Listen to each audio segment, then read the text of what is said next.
This is Dolynny TV, friends. Welcome aboard as we get set up to discuss tonight's hockey game. The Edmonton Oilers, the Chicago Blackhawks, the play-by-play, and the whole lot of it as the Oilers again look to go to an 8-game win streak for the second time in, well, consecutive win streaks, I guess you could say, right? A 3-game losing streak between an 8-game win streak and what is currently a 7-gamer for the Edmonton Oilers. So we're on the verge of an 8-game win streak yet again, another 8-game win streak that redefines what this season truly could be for the Edmonton Oilers. This one tonight, well, it pretty much cements you a pretty solid spot in that wild card for the time being.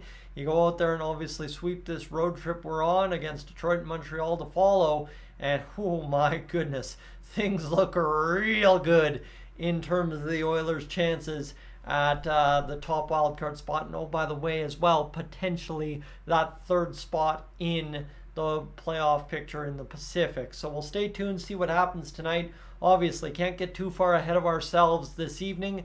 It looks like an easy win. It feels like an easy win against a very, very beat up Chicago Blackhawks team that desperately just needs somebody to stand up and stay healthy for them. Well, here's the big thing. They did manage to beat Calgary. Not saying that Calgary is a great team. We all know how much they're melting down this year. But still, that said, we still need to do the due diligence that is necessary to win tonight's hockey game. And we got to see if the Oilers have that in them through the course of 60 minutes this evening. Jordan, welcome aboard. Christine, welcome aboard as we enter the chat for the first time tonight, friends.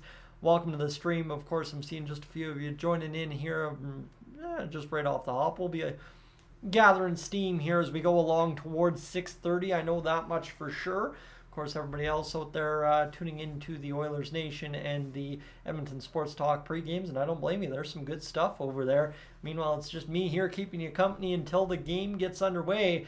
Louis DeBrusque and, of course, Jack Michaels keeping us company on the Sportsnet feed right now as they preview tonight's matchup from the United Center in Chicago, Illinois tonight, where the Oilers start their 3-game road trip, this time against, like I said, Chicago, Detroit, and Montreal, and then back home against Toronto. And that's going to be a huge game for the Oilers, that Toronto game. So that means you want to go out there and sweep this road trip as much as possible. And tonight that begins against Chicago, which, technically speaking, based on how the Oilers are rolling, based on how they've been rolling under Chris Knoblauch, based on how they've looked under Chris Knoblauch, and also based on how terrible the Blackhawks have been all year, and as well how injured they are, the Oilers should be able to blow this one out by double digits. But again, nothing's a guarantee in the NHL. There ain't no such thing as an easy win in the NHL anymore. Again, we lost to the Sharks this year, so that proves it. And we'll see what the Edmonton Oilers have in store for us this evening as they look to hopefully have one of those fast starts like they have in several games on the 2 win streaks, right? You think they jump out and win the game in the first period. Tonight's one of those nights to do that, but unfortunately tonight, if you go out there and think you've won the game in the first period, you're likely going to probably lose because the Blackhawks are probably going to be that sneaky team that gets up under you and just kind of takes you for a ride in the second and third if you decide to foot off the gas a little bit throughout the rest of the game. So we'll see what the Oilers have in store for us, of course, tonight. And hopefully tonight it's a winning effort. We're on 8 games. We're looking down the barrel once again of a 9 and possibly franchise record-setting 10th win in a row when it comes time to play in Montreal in a few short days. Now, the Western Conference wildcard picture, friends. 2015-1, the Edmonton Oilers sit 36 games in the schedule so far. 41 points on the calendar. Here's the big part about it. I mean, the St. Louis Blues, they have 38 games played. The Nashville Predators have 40. Other teams have 39. The teams ahead of us, the overall standings, Vegas is 8th in the NHL right now with 51 points. The Oilers are only, 10 points back of that, and they've got 4 games in hand on Vegas. So give the Oilers another 3-4 weeks here of good hockey, and I mean, what seemed like it was impossible months ago, back in November, is now just about to be the very plausible for the Edmonton Oilers. Awake Michael, welcome into the chat this evening as we get things set up and underway for tonight's hockey game. Obviously, for the Oilers, it will indeed be Stuart Skinner starting for them this evening. 276 goals against average, and don't look now, but Stuart Skinner with a 2-goal or less performance, and as well a 20 save performance tonight would end up with a better than 900 save percentage, and oh, by the way, as well, a below 2.75 goals against average on the season. And if he wins tonight, moves up to 17, 8, and 1 on the season, with 2 potentially shutouts on the season, right? Two right now. We'll just leave potentially open-ended for you to understand. But you look here too, Peter Mrazek, the confirmed starter for the Chicago Blackhawks this game, 10-13-1 record, 2 shutouts on the year, 326 goals against average, and a 903 save percentage. So a guy, again, that you would figure if he got some good defense and some help from his forwards and some guys not getting key injuries early in the year, you would assume that, it would look a little bit better for a guy like Peter Mrazek, who's had a decent year all told, despite being in Chicago and starting as many games as he has. Speed, welcome into the chat as we get things obviously set up. I'm just seeing a couple more messages poke up in there a little bit more rapidly here as we're getting things underway, friends. Of course, these pregame streams from Oilers Nation and Edmonton Sports Talk have become quite a regular staple. I think a little bit more regular staple than my stream, so I'm glad that there is that regular occurring Oilers content pre-game here on YouTube. That's of course allowed me to move back my stream start time by 15 minutes and allowed all of us to kind of get underway with our Oilers content kind of at our own speed, as opposed to kind of what I was doing before, rushing home and trying to get a stream up half an hour before. So we are ready to rock and roll here for tonight's hockey game in about 9-10 minutes time. And of course the Oilers will look to pump the Blackhawks badly tonight with how bad their roster looks on paper. But again, nothing's guaranteed. So keep that in mind, friends, as we go along tonight. Anything I'm saying, take it with a grain of salt, because we all know that it very well could change at any moment. So the Edmonton Oilers just about ready to get things going against the Hawks here at 6:30 Mountain Time. Start.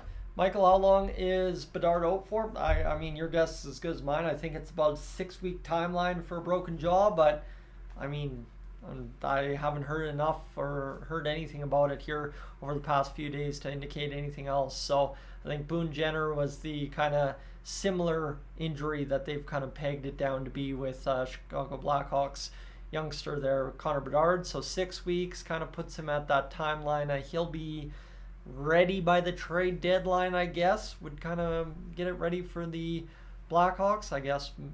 Probably a good little timeline. Sometime just shortly before the trade deadline is when I would expect to see Mr. Connor Bedard back, and potentially enough to save his Calder Trophy rookie campaign here. He's had, of course, a grand total of 33 points so far this year. So if he gets another 20-25 games before the end of the year, doubtful, but likely maybe, depending on how soon he gets back, there is possibility that he could quite easily still win the Calder Trophy, especially if he comes back healthy and fully trained. The Oilers, 3.58 goals for per game this season. Chicago's averaging 2.35, so keep that in mind. The Oilers' goals per game has just been climbing. There was a time 2 weeks ago the goals per game was at 3.41 and the goals against per game was at 3.42, if memory serves. So you look at it now, the goals against is 3.14 for the Oilers. So you would have to figure here that the Oilers are going to be very well off tonight against the Blackhawks, who are averaging giving up 3.75 goals per game. So if the Oilers can somehow lower those numbers again tonight, that would be fantastic. But we'll see what happens. Like I said, nothing's guaranteed this evening, so we'll see if the Oilers can indeed just close in and then close out a quick hockey game here tonight against the Chicago Blackhawks. A big game for the Oilers in terms of what it would mean in the standings, and obviously what this road trip means, win by win by win, and hopefully by the end of it maybe a sweep, all told, on this 3-gamer out east. So friends, as we get going tonight, you will see at the top of your chat, everybody's chat, a pinned chat from myself saying don't forget to subscribe tonight. Entering action, 599 subscribers away from 14,000 becoming 15,000. So we're closing in, and that's something I've mentioned to a lot of you, and of course hit you hard with in the videos this past month. So definitely, if you know anyone that's an Oilers fan, suggest me their way, because I think we could all use more Oilers fans, more opinions. As much as some of them are like, whoa, what is that? That's fine and dandy. That's public discourse, and that's the best part about it. I pull a lot of my topics from kind of the general consensus in comments throughout the year, so I definitely look forward to seeing how that all plays out tonight. So, Nye, welcome into the chat. Glad to have you aboard as well tonight, as I think everybody's just starting to trickle in here. I'm seeing the numbers creep on up here a little bit, so I'm just going to see now the text messages are coming in as well. That's what was distracting me there for a moment. But friends, we are just about to get things underway here. I'm going to step aside, go grab the water. I've started learning to grab the water a little bit after the pregame, so I'll be right back, and we'll get to action here in a few moments. So give me a few seconds time, and we'll get to this whole play-by-play thing tonight.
All right, friends, my apologies for stepping away there for a brief moment, but we got the goods.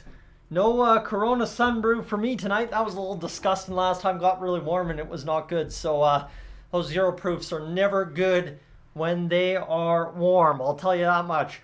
Morley, welcome into the chat this evening as we hopefully see the Oilers tonight take on the Blackhawks in what will be a winning game. But as well, we all know, and what I keep telling you guys tonight is that the Oilers are not guaranteed anything tonight, so they must show up and get the job done this evening against the Blackhawks, and I think they should and they will, but you got to see what happens as things transition along throughout the night.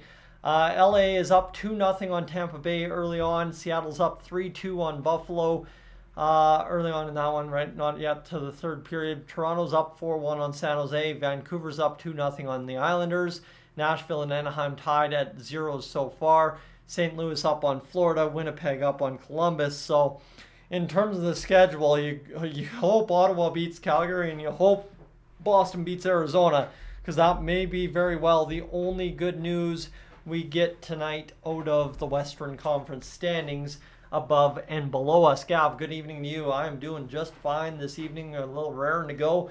It's getting cold here in Alberta, friends. This is the Alberta winters we all talk about, the old snow and then the deep freeze coming in, and I mean, it is going to be deep freeze by Thursday night. It's going to be negative 50 outside, and that's pretty shocking considering it was plus 10 just 2-3 weeks ago. So that's going to be scary, but we'll see what happens. Darcy, welcome in as well as we get things geared up and underway here, friends. We are just about to start this game off. Obviously it's 6:28 here in Alberta, so we're just about ready to get the broadcast for this one going, and then we'll see what happens from there. But for the Edmonton Oilers tonight, take care of business. I think that's everything you, me, and everybody could say is just don't let the Blackhawks steal one from you.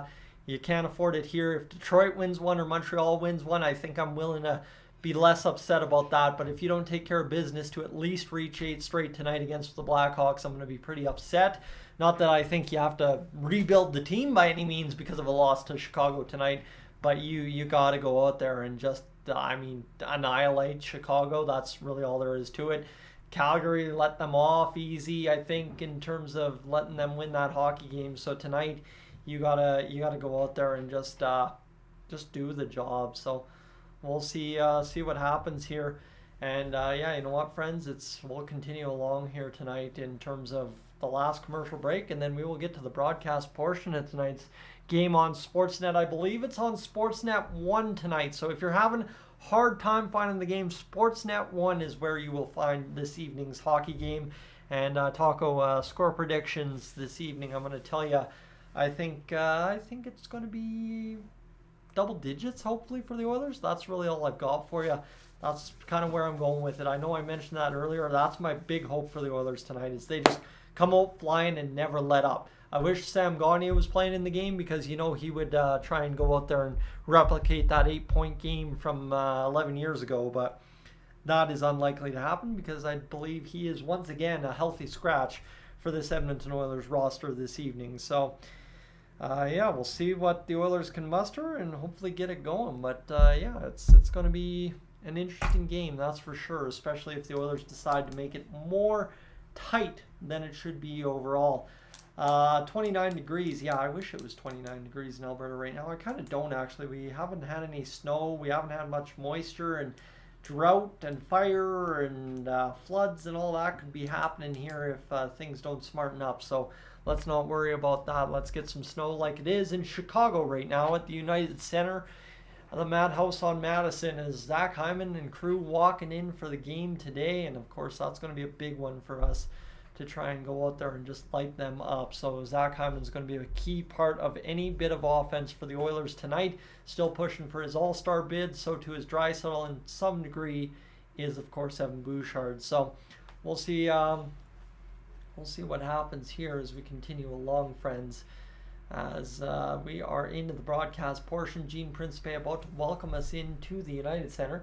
Nope, instead they literally just showed two players walking in, Stuart Skinner and Zach Hyman, cut to some visuals of the United Center and cut immediately back to commercial. If that ain't Sportsnet in 2024, I don't know what is, in a nutshell. So give me a sec here, friends, as we complete on to the final stages of the pregame portion, up to 9 hours already on the stream. So we should comfortably, by the time Gene Principe is done doing his spiel on the broadcast, should be well on our way to what's going to be a good start to, obviously, tonight's hockey game, and another hunt for 250 hours as per usual. I know the last stream out against Philadelphia, we came up just short of 300 there at the end, and that's kind of the important part, is seeing that momentum build towards the playoffs, friends. That's always my big thing. I tell you about the watch time all the time, because I got to hammer home. That's how much you guys are sticking around, hanging out, enjoying things, kind of digesting what I'm giving you, and obviously that tells me how much excitement there's going to be towards the NHL playoffs. We're into the back half of the calendar here in the next 5-6 games, so we'll see what the Oilers can do here to kind of give us those kind of games to talk about and get really excited about. I know those third periods last year in late March, early April were quite something here on the stream, so we'll see again tonight if that is part and parcel for kind of getting this 2024 calendar underway. Sam, good evening to you. Who could have seen Kemp getting the call up coming? I mean, that was shocking, right? I think for a lot of fans, everybody would have predicted it was going to be Ben Gleason, but you look at the history here for the Oilers and everything that comes to fruition over the past few years for developing prospects in Bakersfield, and Phil Kemp ends up taking the Oilers exactly where they need to be. Another 7th round defenseman makes the NHL roster late after getting drafted. So fantastic for the Oilers in that one right there. So Daryl, how close am I to 15,000? We are at current start of the stream 599 away. So we're closing in on 15,000 here on Dolynny TV. And of course that's crazy to think, because I know what numbers Oilers Nation are at. I know what numbers Edmonton Sports Talk are at. Patrick from the Oilers Fanatic are at. Kind of also where the Edmonton Oilers YouTube channel's at, right? So there's a lot of us out there, and it could be very interesting to see this thing snowball towards the NHL playoffs, as per what I was just talking about a moment ago. So Alan, good evening to you as well as we continue along. 3 hat tricks for Zach Hyman this season. Like I said, tonight, if the Oilers offense is going to explode against the Chicago Blackhawks, it's going to be 100%, of course, with the help of Zach Hyman, who's been riding hot. He's tied for 5th in the NHL right now, and you got to figure that he's going to be pressing all the way the rest of the season to try and hit that 50 goals mark. So we'll see what happens tonight. And Catherine, welcome in as well, as we get things set up for what should be a pretty big game tonight. The Oilers, like I said, off the hop, looking for that 8th straight win. currently holding down 8th spot in the Western Conference and looking to get things going tonight against the Chicago Blackhawks. We're just about ready for the anthems this evening. Earl, do I see Kemp getting into a game for the Oilers? I expect him to, just because, right, this is a first-time NHL call-up, his first ever call-up. He's a homegrown prospect. The Oilers have kind of had some guys get nicked up on the blue line a little bit, so I would not be surprised to see the Oilers maybe try and, either, depending how the road trip goes, right? If you're riding hot and you win all 3 in a row, you don't worry about it, but say you lose against Detroit and you say, yeah, Brett Kulak, you can take a night off against Montreal, or Desharnais, you can take a night off against Montreal. I think you get Phil Kemp a game, but the likelihood is not great from everything every Oilers insider's told us about to start this road trip, so we'll wait and see, but I believe Phil Kemp desperately would love to get into the lineup against, of course, any of these 3 teams, in which he would have a good chance to possibly pick up some bigger NHL minutes in his debut than a regular 6th defenseman in the Oilers lineup would night in, night out. Although you talk about the regular 6th defenseman in Vinny Desharnais, who we're going to do this again. I haven't asked about the regular tradition. I'm going to have to send the text message, and I'm going to do that right now before the anthems are up and over.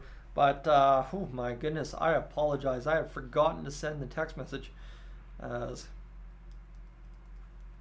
go here. There's one thing that I must confer every game that it is done, and as long as that's done, it's good. But also, the last time we streamed, it was good luck bringing out the Vinny Desharnais bobblehead. Of course, he picked up a point in the game against Philadelphia, so hopefully Vinny Desharnais has another big one in it tonight for us against the Chicago Blackhawks. So maybe his 2nd goal of the season. Wait and see, I guess. Ace welcome in as well. So as it snows across Alberta this evening, we look forward to seeing what the Edmonton Oilers can do for us getting started. Also, if you're in Edmonton, please stay off the roads. It sounds like a mess there. I've listened to 630 Chet all the way drive home. My goodness, you poor people up there. Wow, that sounds terrible. I heard there's like 2-hour delay getting on certain legs of the Anthony Henday, so let's not go there. And that's the big part. Being in the Calgary area, you always think the ring road, and the first thing that comes to mind is Stony Trail. You have to switch the brain to Northern Alberta mode and remember that the Anthony Henday does exist. It's not just some fantasy island thing that I go to once in a while when I go to an Edmonton Oilers game. Friends, we are going to close out the 15-hour mark on the end of the pregame. So just like that, we have gotten the stream up and started as per usual. No doubt about it, I don't think, as we are just about set to get the Edmonton Oilers and Chicago Blackhawks up and underway for tonight's hockey game. I'm looking forward to it. I must say I'm not a big fan of the shaved cheeks when it comes down to live streaming a hockey game, but hey, we'll make it happen as we continue along tonight and obviously regrow that beard towards the spring and, of course, the playoffs. We'll kind of probably shave down one more time at the end of the season, kind of make it reasonable so as I have a nice little base layer to still work with when it could be cold in April, and then we'll see exactly what happens during the playoffs and how long the Oilers let that unruly thing get out of control. Might try and do the handlebars during the playoffs. I don't know. You give me some ideas. We'll go from there. We're getting to be that time, and of course the Oilers are thankfully still in that conversation here all in January after that 2-9-1 start, and of course 5-12-1 as well. So it's been ugly throughout the season, but the Oilers have turned it around massively over the last 18 games. 15 out of 18 wins, or 15 wins out of 18 games will do that for a guy. And now we get set for the Chicago Blackhawks here at the United Center in Chicago, Illinois. Of course, you know, famous city for some famous movies, Planes, Trains, and Automobiles. Maybe National Lampoon's Christmas Vacation. A couple of things out there, right? All right, either way, let's do this whole thing. The Oilers, the Blackhawks, I mean, I guess you could say the Rockford Ice Hogs, but we won't worry about that too much. That's just a whole nother conversation for another day. But Tim, good evening to you as we get set up with Stuart Skinner, 16-9-1 record, 276 goals against average.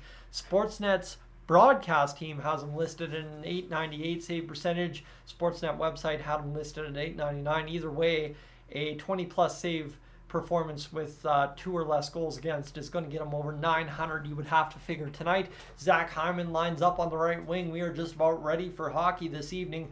Connor McDavid draws into the dot against Jason Dickinson. The face-off down. McDavid wins it back. D-to-D. It comes to Bouchard near side. He'll just drift it in off a couple of bodies into the Blackhawks' end. No icing call there as the Hawks just quickly take over possession. Look to make a pass out of the zone. Quickly disrupted by Bouchard. Batted back down into possession by Connor McDavid to Ekholm. Now near side pass from the wing comes to Bouchard. He'll lead on to McDavid, who's getting the Jets going early. The shot fired. Mrazek up over top of him, skates around looking for it, and the Hawks play it back down into Oilers territory, all the way down to Stuart Skinner, who astutely plays that puck right up against the trapezoid to get it on the hands of Evan Bouchard, and the Oilers get a line change out there as they're going to gear up the second line, who's been riding hot since they were put together, and the Oilers will bat this one up against the right wing. There's Drysdale drifting over the line.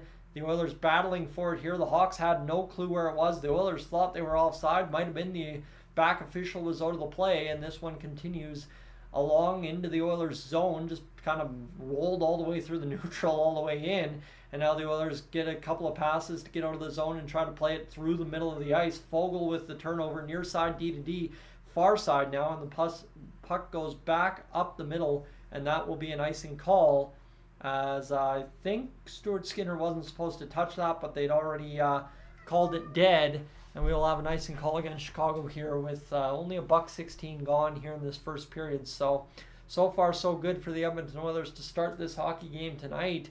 Obviously no chances against. The Oilers had that one chance from McDavid that he wired over top of the net.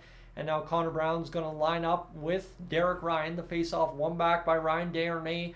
At the point, he will drift one right in front off of the corner boards. Hit the skates of Mrazek and almost bounced in. Connor Brown, though, couldn't keep that puck battle alive, and it'll allow Connor Murphy to clear out to center ice, and that gets the Hawks back in to the neutral zone before Derek Ryan rims it into the Hawks' end.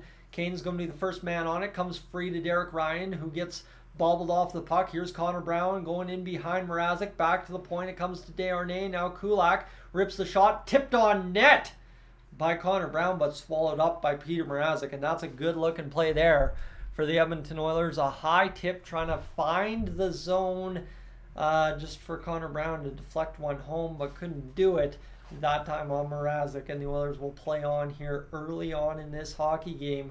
The first shot of the game, a beautiful tip there by Connor Brown, just not quite enough against the grain redirection there on Mrazek.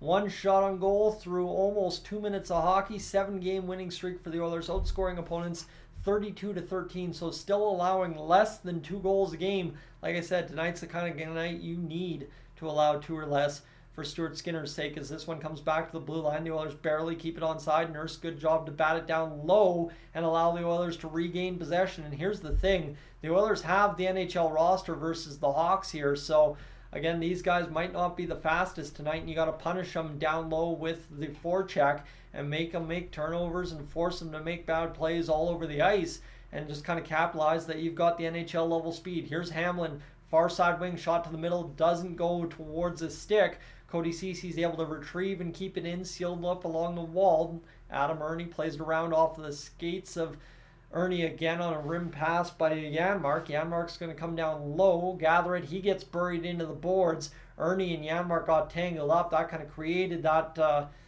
mess behind Mrazek, and it's going to be batted out into center ice. That's fired in by the Hawks. It's coming all the way down to Stuart Skinner, who just baseball swing knocks it down. This will be cleared up along the wall again, and the Hawks will gain the zone for the first time all game. Just about 3 minutes into this one, Ceci quickly seals them off the wall. Nice near side pass there from McDavid over to Zach Hyman, who battles to not turn over the puck. He does, though. Deflection in front goes right off the skates of Darnell Nurse and just past the open near side on Stuart Skinner. Hawks rolling around. They've got a little something cooking here in the Oilers' offensive zone. The shot from the point blocked there by Zach Hyman. Connor McDavid able to make the play calmly over to Nugent Hopkins. Near side pass now to the boards. That'll be Zach Hyman deflecting it, but not really getting it onto anybody's tape. He just knocks it nearly into the Hawks zone. They're going to make a quick couple of passes and get back across the Oilers line. Sealed off by Hyman, though, before they could do it, and this time it's fired in from center ice into Stuart Skinner's tape. He's been out to disrupt the puck on several dump-ins so far this game, and for the Oilers, that's going to be a key all night. If Stuart Skinner can stymie the Blackhawks dump and chase game, that's going to be huge, as the Hawks have just kind of been forced by the Oilers at either the blue line or center ice to dump the puck in and make some poor plays entering the zone so far. Here's Draisaitl back the other way. He's going to get on the attack right into the near side corner, pushing it down deep. Hawks swimming around in their own zone as Bouchard pinches down. Murphy plays it to the far side wing. It's going to be Matthias Ekholm keeping it in, and then now Warren Foegele on the forecheck on Murphy. Pins him up against the wall. Draisaitl able to bat it back to the near side blue line for Bouchard. To the middle of the ice now. Warren Foegele and Ryan McLeod's still out there, so that was McLeod playing it down to Foegele. Back to the middle of the ice. Shot fired from Ekholm. Save made by Mrazek. And that is a big-time opportunity in front. Another grade A chance by the Oilers from the middle of the slot. This time a howitzer on the one-timer by Matthias Ekholm, but just cannot solve Mrazek through 2 shots on net yet. So continue to see if the Oilers can find some holes here. But the Oilers just definitely keeping the Hawks just pinned, I guess you could say, on more or less 2/3 of the ice, as this one's back into possession for the Oilers as they won the faceoff. The shot off the glove of Mrazek. Connor Brown's pressing here. He's had 2 of the first 3 shots of the game so far for the Oilers. And this is going to be Kane tying it up, keeping it in is Kulak. Here's Desharnais. Shot deflected out of play off the tape of a Chicago Blackhawk as Desharnais passed it looking for the little backdoor redirect from Evander Kane about 10 feet away from the back post. So the Oilers definitely rolling around here early. Friends, welcome into the chat if you're just joining in. Sports Cards and of course Magic and Purple Wolf, everybody getting in there, and Jeff as well. Good evening to you. As here we go, we're gonna have the face-off again in the Hawks zone. This game zipping along right out of the hop as it's a 3-0 shot advantage for the Oilers, and 0-0 is the score, but the Oilers definitely despite not scoring yet, dominating this hockey game. Desharnais dumps down low to the open wing. It's going to be quickly hopped on by the Oilers.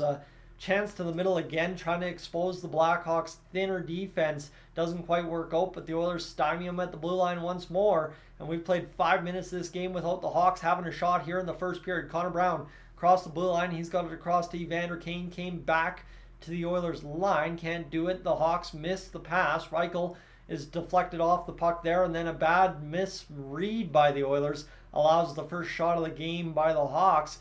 Big save for Stuart Skinner. Near side pass. Tenorti's going to drift one right onto the tape of Vinny Desharnais. Just a strong-willed play right there. And Connor McDavid loading up to the outside and on net. Shot. Rebound. Mrazek. 2 big saves. 1 on Kane. 1 on McDavid off the rush. And that is 4 or 5 shots now for the Oilers that Mrazek has made several good ones here. And now here's another chance against Stuart Skinner. And the Hawks come right back the other way and score a big goal as Skinner just, literally sat down and didn't really try on that one. And that's, again, exactly what you're worried about against the Chicago Blackhawks tonight. You go out there and you do everything you can, and they somehow find a way to just capitalize on opportunities. This rush from Connor McDavid opened up the game there for a brief few moments. Puck came back the other way and ended up in the back of the net as it was Hyman and Ceci getting tangled up, and then it's Darnell Nurse dragging down, and just a beautiful top corner shot from Jason Dickinson scores the goal that makes it 1-0 for the Chicago Blackhawks. The Oilers now chasing the game here. This one comes D-to-D as the Oilers up 4-2 in the shot department. Will try and of course get the next shot in the back of the net, given the fact that they've just given up the first goal of the game, and obviously what is a tough one to watch there if you're an Edmonton Oilers fan against this beleaguered, injured team, the Chicago Blackhawks, this evening, as it comes back into the Oilers zone and rimmed all the way back into the neutral zone there off the tape of one of the Hawks players, and this will be fired back into the Oilers end again by the Hawks. D-to-D pass after the Oilers retrieve has Bouchard near side dot in his own zone, playing ahead to Ekholm. He'll dish down low, and Adam Ernie's going to come out and get this puck. Ernie takes a man down. The Oilers not called for a penalty on that play. Hamlin's able to help Ernie free up the puck. The point shot comes in, tied up into the skates of a couple Hawks players, and it'll come to a point again. before getting a shot down low again by Ekholm, who, like, the Oilers have hemmed the Hawks in all game so far, and one rush chance back the other way, as it has been all season, ends up in the back of the net. The Oilers have done a good job over the past 18 limiting those rush chances, but we all know when they happen, they still usually end up in the back of the net. And the Hawks, despite being outshot 2-1 so far this game, 4-2, have a 1-0 lead. And the better of the chances, I guess you could say, here. And another rush chance for the Oilers. It's going to wrap in front. Skinner dives down on the puck. The Hawks think they've scored. Skinner's got the puck underneath them. The Oilers and Hawks are going to get involved in front of the net. We got a wrestling match right down on the middle of the ice. Kulak's on top of a man. Desharnais taking it to Korchinski, who's a much smaller guy. And Desharnais has gotten a couple of rights right on the jaw there. And Stuart Skinner scrambled up against the post on the wraparound attempt. Very slow moving over. And the Hawks look like they're going to try and just surprise the Oilers here by not necessarily being a step behind as we thought they were off the first 3 minutes of the game. But the Oilers got to start taking things seriously here to start this hockey game. And yeah, definitely two bled rush chances, and the Oilers just not starting the game on time here so far.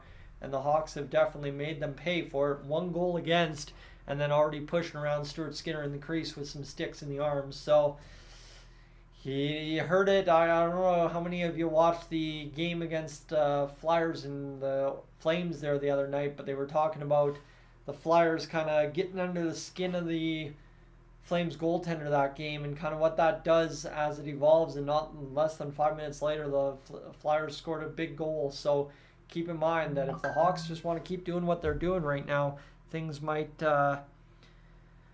not work out in the Oilers' favor the way it started tonight. And this is just a little disappointing, right? You know what this opponent was. We knew what the expectation was going into this game. And secondarily to that, you knew what the risks were coming into this game. And obviously it's not like this game's over because we're down 1-0. But boys, pick up, wake up, let's go. We got a hockey game to win here. And we're going to see them get their second gear going. We thought they were about to initiate it there after that Connor McDavid chance. And then Hyman and Ceci got tangled up, leading to the first goal of the game. Obviously, 1 goal against the Hawks. I mean, we could probably still give up 3 against the Hawks. And if we just keep coming at them all game, we're going to win 6-3. But I'd prefer that not to be the case tonight. Homie, Lander, and of course, Fatherhood, welcome in. FC, I usually come in. Smurfy as well. Everybody welcome in, as we got to see the Oilers get to the attack here and obviously just push the Hawks back on their feet like they were the first 2 minutes of the game and just stop this one right here. So yeah, no, I'm not panicked, but it's just kind of one of those situations. The Oilers, I mean, this is one of those games that you absolutely must have at the end of the day, and they're nothing guaranteed, but you gotta have it because you just can't. You can't lose a 7-game win streak against the Chicago Blackhawks, not in the shape that they are in right now. So the Hawks are going to see that goal that was being reviewed waved off there. Skinner got the chest down to block that puck, so he was laying right on his back, and he was able to keep that one out of the net more or less. Now the Oilers are going to get to the attack with the second line on the ice, 12-16 to go. Here's Draisaitl starting up the engine right through the neutral zone. It's again Ceci and Foegele colliding that time. Ceci's got to pick his head up tonight. That's 2 collisions so far, just in weird positions. And again, there he gets jolted. Now here's Darnell Nurse to the middle of the ice. The Oilers have a 2-on-1 forming. Here's McLeod right over to Draisaitl. Scores! Just like that, Draisaitl answers back, and Ryan McLeod gets an assist for the old Dolynny TV fantasy team. Good little pickup there. I had a plan this week and executed it to perfection. There you go. There goes the calmed worry, just like that. The Oilers scored to level it up 1-1. But yeah, no, there's definitely a couple concerning plays here within the first 8 minutes.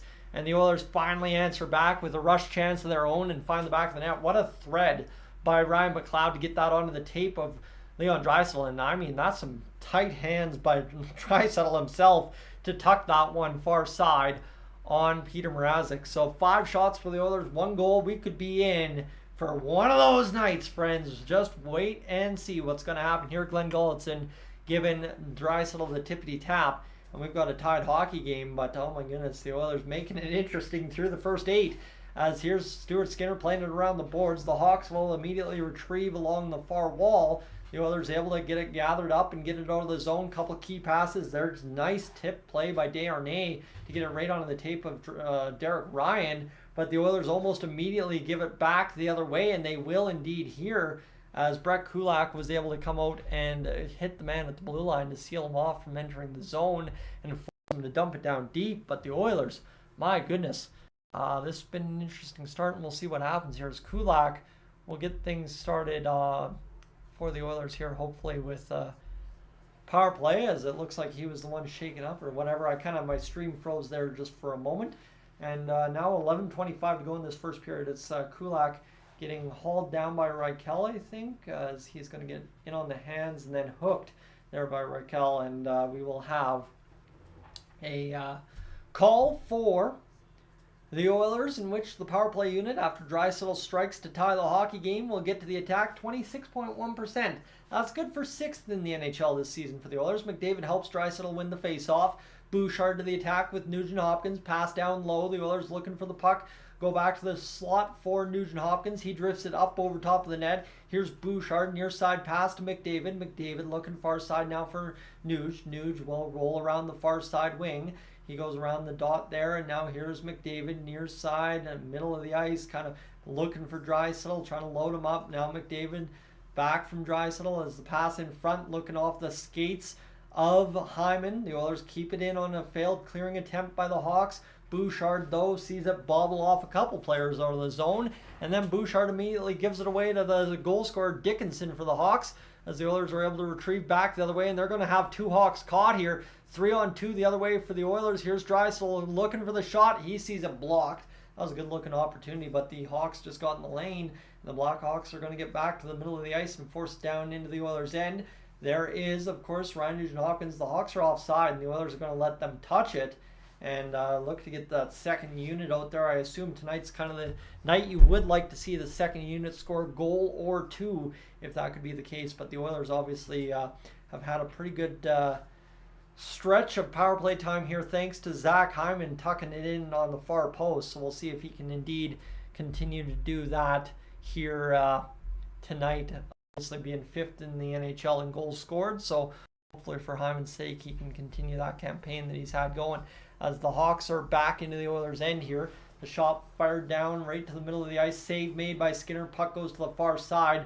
The Hawks are denied, and the Oilers will come back the other way as Draisaitl's got another 3-on-2. He tries to burger flip it in the middle, and a bad pass there from Draisaitl's cleared all the way down to Stuart Skinner, as Evan Bouchard will load up the power play again one more time. The Oilers gotta start getting some urgency here in this first period. Yes, that Draisaitl goal was nice, but again, you still have yet to really roll around the Hawks' zone, force shot on shot on shot, and get that pressure meter turned up on the Hawks here early on in this hockey game, because of a subpar roster. Here's Fogle. He's out there with Brown, Kane, and of course Nurse and Ekholm, as this one comes to the middle. Here's Fogle getting to the front of the net. He's denied somehow, some way by the toe of Peter Mrazek. You got to be kidding me. That was a good looking drive out of the corner there by Fogle, as this one comes to the near side. The Hawks back across the Oilers line. The penalty now over, as Nurse will play it off to Ekholm. Here's Brown playing it to the middle. Here's Fogle flipping it out to center ice and getting it all the way down, and that's an ill-advised play there as well.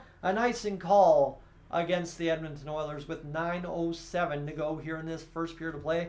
Robin Rio, welcome in as we get everybody kind of starting to turn the old turnstile here on the live stream, as the Oilers definitely still in need of getting into that second gear here tonight, as Fogle just about found it on a backdoor shovel back home or backhand there for the Oilers in front of Mrazek, but that couldn't bite the bullet, I guess you could say, as this one comes 8:58 into the left in the first period. I'm kind of scrambled up here and watching what's been a weird effort so far from the Oilers, but here's Connor Brown as this one comes back the other way. Brown's across the blue line. He's going to fire a shot. Nice little tip play there from Kane. Couldn't find the back of the net.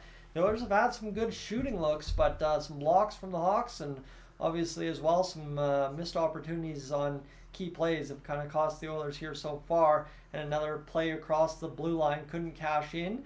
This will allow Vinny Desharnais to pick up in his own zone. Here's Ryan McLeod loading up the attack with Janmark. The line's kind of blended here because of that power play and coming out with that second unit for as long as we did. The Oilers just blindly missed a pass at their own offensive blue line, just standing there expecting it to hit tape, and it didn't.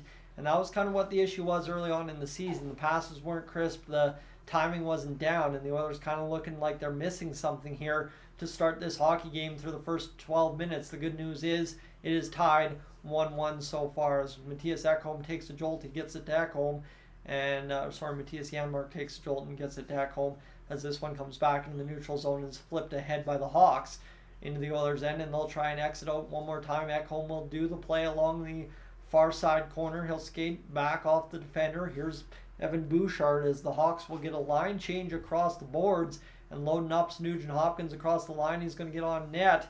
He'll go to the far side dot and decide better of shooting. Nice cut off by the Hawks, but a good keep by Matthias Ekholm. Zach Hyman's going to work into the corner for it, and this one's going to go down in behind the Hawks net, picked up near side corner by the Hawks, knocked down again by Nugent Hopkins. The Oilers kind of doing that power play keep-in stuff right there against the Hawks here on this shift from the top line, and who better than the top line to get you sparked up for the second year, as Bouchard on the good support off the wall keeps this one in again. The Oilers are offside by, I'd say, a couple of inches, and Bouchard thought he had walked the line so far, but no avail there. With 6:58 to go in this first period, the Oilers tied, and not exactly lucky to be tied, right? Obviously, they haven't given up so many bad chances. They should be down multiple, but again, this is a game that at this point, given how it's going, the direction is not where you thought it would be against this Hawks roster. Again, Flames fans might be saying the same thing, so we'll see if that changes here shortly. So, friends, to give you the first watch time update of the live stream, give you an idea here, we're at 623 times 4.33. We are already up over 45 hours on the stream, so thank you so much for being aboard and hanging out so far tonight. Obviously, the first period, usually we try and hit that 50-hour mark, and looks like we're going to comfortably do that before we get things off and done for this first period.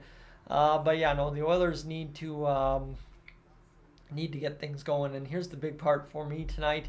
The Sportsnet feed is always very far behind on the Sportsnet 1 streaming feed on Sportsnet Plus. That, like, Sportsnet West or Sportsnet 360 are always my two fastest, and if it's anything other than that, I'm usually 45, 50 seconds behind live, and then as well there's that 20-second to 25-second live stream delay as well. So kind of a tough go, but hey, you know what, friends, for those of you that aren't able to watch the game or listen to the game on 6:30 CHED, at least I guess for those of you that don't have those options, you are able to stay up to date rather than just refreshing an app that's as far behind as I am. So here we go, friends. Chris Knobloch, we've got a little update on him and his family by the looks of it here from Gene Principe, but right now we need to see the Oilers pick up the Sox here in this late period and get to work and maybe score us a couple more goals, because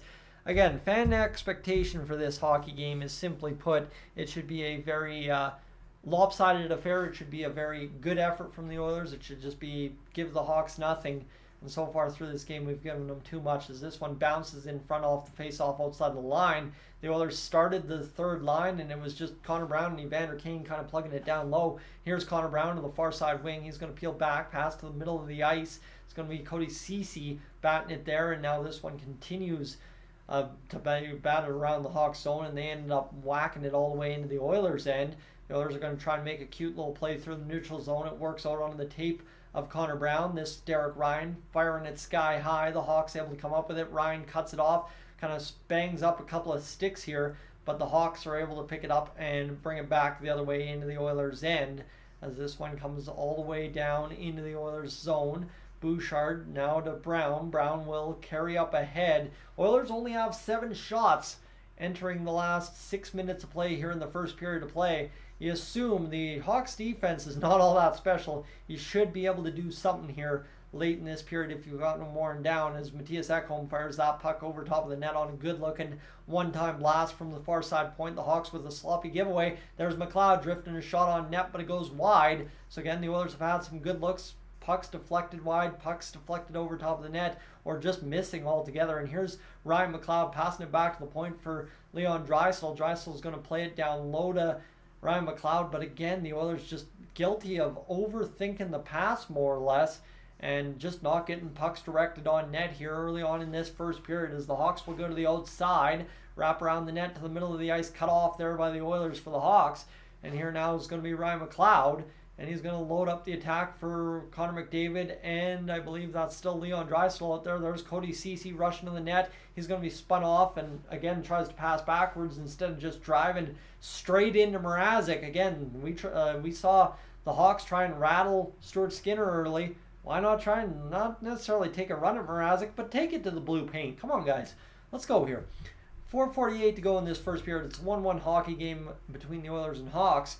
This is not the kind of game you should be trying to lull to sleep. I know I get taking care of business, but being in first gear all throughout the first period, that's not quite my cup of tea against a team the caliber of the Hawks currently. This one now passed up the middle of the ice. The Oilers will go Nugent Hopkins to Darnell Nurse. Nurse will fire it in from center all the way down to Mrazek. This is going to be McDavid spinning off the defender. This flipped up over top of Ceci and back into the Oilers' blue line as Nurse will play it ahead. Tipped in off the stick and rushing down is Zach Hyman. Hyman will get battled into the boards. He'll be pushed once, twice, 3 times, fall down. And this will continue to be a wall battle as this is now worked by McDavid. And we are going to have a face-off outside of the zone as McDavid will usher himself to the bench. So interesting to see here so far for the Oilers. They just aren't really pressing on the gas.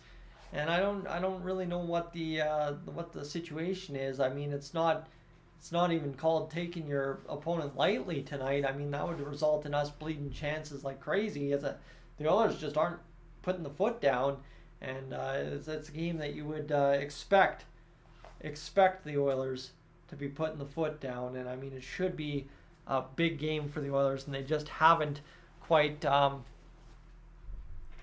found that second gear that I was talking about earlier, friends. So if you are new to the channel, friends, you would see that pin chat at the top saying that at the start of tonight's live stream I was 599 subscribers away from 15,000 here on the Dolynny TV channel. Well, I encourage you, if you are new, hit that subscribe button, stick around with us. And it's usually a lot of me complaining about the Oilers, I'll be honest with you, but it's also a lot of me talking about the good points of the Oilers too. So love to have you aboard for more Oilers chats throughout the year, and obviously more live streams, right? If this is something that, hey, kind of is necessary to your Oilers consumption, I would love to be a part of it, that's for sure. So with that said, I'm going to quickly send you guys an ad, just let you know that right now, as we'll go that way for right now, see if that button is working tonight, and see what we can get going here. As let's go quickly watch that watch time one more time, as I'm sure we're up over, oh yeah, we're well over that 50 mark right now, almost working towards 57.60 right now. So here we go. BOG, welcome in, and Kings Rule, welcome in as well. Thank you so much for stopping by. And friends, again, that's also appreciated. If you just have time to stop by and leave a thumbs up, that's always appreciated. That tells YouTube, hey, this thing's going good, and obviously some people should be interested in it here tonight as we continue along. And obviously things coming together for the first period so far. The Oilers tied 1-1 with the Chicago Blackhawks here. 4:04 to go in this first period. Vinny Desharnais off the face-off win will fire it down. The ozone possession for the Oilers is outnumbering the Hawks like crazy, right? That's what I'm saying. It's like we're not bleeding chances and we've been terrible, but we also haven't been good. We have 3 more minutes in the offensive zone than the Hawks, but we just kind of haven't done much, if anything, with it. And there's Matthias Janmark trying to knock one down with a high stick. Really just a hoper play there, and that's kind of been the tough part. The Oilers are almost making some weird decisions in the defensive zone, but also making a lot of hoper plays in the offensive zone in a game that you just have to stay structured and attack the net. That's the strange part, as the puck is going to be knocked all the way down in the near side corner here. Hawks to the attack, trying to clear this puck out of their zone, cut off by Ceci at the blue line. Now Darnell Nurse is going to drift a shot, blocked in front. Oilers get the rebound opportunity. It's past Ceci again, and here come the Hawks one more time into the Oilers' end, cut off by Ceci, and the Oilers have the Hawks caught 4-on-3 back the other way. Evander Kane wins the puck battle. That was a beauty of a race to that puck and somehow dragged it to the forehand, but immediately turned it over as Ceci is having a very tough game so far to begin this one. He's had a couple of tough looks, run into a couple teammates, cost the goal against kind of deal. So we'll see if he can turn it around here in this second period that's upcoming in about 2 minutes and 40 seconds. The shot from the Hawks drifting into the Oilers' front of the net area, but again cut off there by Nurse. And here's Kane getting across the blue line. He's onside, spinning it down low to Connor Brown, who lost it in the sticks of the linesman, and the Hawks able to retrieve again with 2:20 to go here. And this has just been not at all what you expected from the Edmonton Oilers. I'm a little baffled here, to be honest with you. This does not look like a team that's on a 7-game win streak. It looks like a team that's scraping by kind of deal, just kind of winning some, losing some. And here's the Hawks across the line. They're going to fire it into the far side or near side corner. The Oilers go far side, turnover to the Hawks, and then an immediate turnover onto the tape of Leon Draisaitl, who comes near side to Warren Foegele. Foegele leaves it there for Draisaitl. He's looking around, pass to the far side, finds Ekholm, but misses him, and now it's Bouchard batting it down low again. Hawks just jump all over the Oilers' backhand pass and cut it off there. And here's Bouchard coming near side to Draisaitl. Draisaitl back to the blue line to Bouchard. He'll step around the defender, look to pass it off to McLeod. Here's the Oilers rolling around the zone a little bit here, opening up the offensive end. You like to see it. Here's a pass to McLeod. Shot! Fired off of the pad. Mrazek goes up off the glass, back to the point. Here's the second line doing something. Bouchard tries to drift in front for a one-time little tap in front. Couldn't do it. Now here's Bouchard again at the high point. This one comes now to Draisaitl over near side to McLeod, or was that Foegele? This continues. The second line is the best offensive pressure all game. Foegele will go down low, and it's just turned over to Connor Murphy along the wall. And that again fizzles out to be nothing. The Oilers trying to get the turnover. Here's McDavid over to Bouchard. One-timer saved by Mrazek. One of the best looking chances all game for the Oilers. And it comes off a great play by McDavid to strip the man of the puck. Here's McDavid leaving it on for Nugent Hopkins. Shot is immediately blocked by the Hawks, and it's going to lead to a chance back the other way. One-on-one, Darnell Nurse defending. 30 seconds to go here in this first period of play. Cody Ceci seals his man from going behind the net. Wrapped around the boards in the Oilers zone. Hawks still with the puck. They're going to push it down low. Takes a weird carom off the referee, but still on the Hawks stick as here's Nurse drifting around the zone trying to come up with that puck. Nice play by Nugent Hopkins to try and push it higher, but a bad pinch by the Oilers defense trying to get up in the play, and Stuart Skinner is forced to make a quick save with 9.8 seconds to go. Oh my goodness, this period so far has been an interesting one, that's for sure. The Oilers need to get their second gear in the second period when they come out banging, but what an interesting start this one has been so far. 9.8 seconds to go here in this one. This first period is yet to be anything productive for the Oilers. The face-off win for the Oilers. They're going to chip it down along the wall, get it out into the Hawks' end. That will do it for this first period. What I just could describe is a good enough effort from the Hawks to keep the Oilers off the boards by all stretches of imagination. I mean, I don't even want to know how many block shots the Oilers had against them here in this first period. The Hawks had, by every look of it, 6 block shots. So yeah, the Oilers definitely could have queued up some more chances, but they just hesitating to take the shot, overpassing, lackadaisical, I guess you could say, just on the puck. Just puck management hasn't been there, and it's 1-1, thank goodness. But end of the day is without Leon Draisaitl or Connor McDavid scoring a goal in this game, right? It's 1-1. Draisaitl got it. You have a 1-0 lead for the Hawks. So Oilers got to step it up here in the second period and get that going. But tough start to this hockey game for the Oilers. And not saying that we're tied. That's brutal, but hey, we'll see what happens here as we go along, friends. So again, thank you so much for hanging out here in this first period. Yeah, here's the text message coming in. Am I wrong for saying that period was embarrassing on the Oilers front? Well, I think by every stretch of the word embarrassing, I think it's spot on, because for the Oilers, that was by far one of their worst periods of this win streak, and by far for the Oilers, just one of their worst periods of the last 18 overall, 19 now. So we gotta figure this out here and quick in this intermission. I assume though, here's the thing, right? We're all down on the Oilers after a 1-1 score through one period against Chicago. If there's anyone that's going to be angry at the Oilers, it is going to be Chris Knobloch. I mean, him and the coaching staff have to be upset early on in this game with the Oilers' effort, and I expect that the Oilers will come out flying. We showed signs of life there with that second line effort, but again, the Hawks, I mean, easily, like Ace saying, could be up in this hockey game. The Oilers, too, to some extent, could be up easy in this hockey game, too. They had some good-looking chances, just couldn't bite the deflection one way or the other. But, I mean, for the Hawks, they did nothing in that period. Quite simply, everything they did was gifted to them by the Oilers, and they could have the lead after that period. That's the baffling part here after one period of play. Again, breathe, relax. We're tied 1-1 after one, right?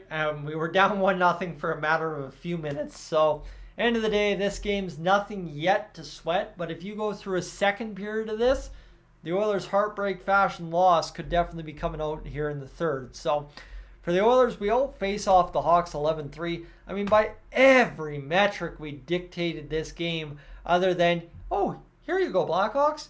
Here's some good chances. That was literally the Oilers in that first period. Did enough to be tied, but also did enough to be like, oh, guys, we got to figure this out here and quick.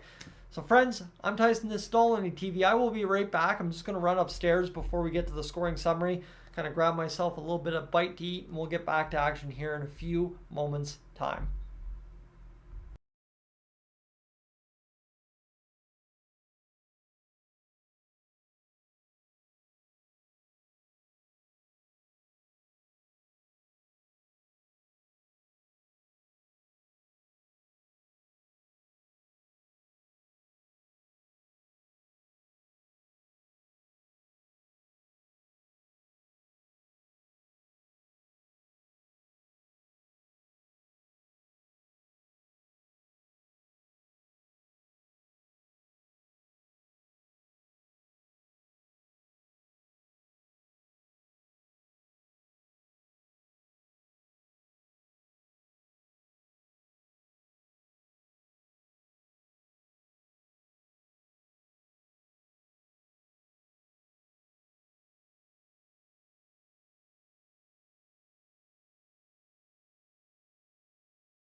All right, friends.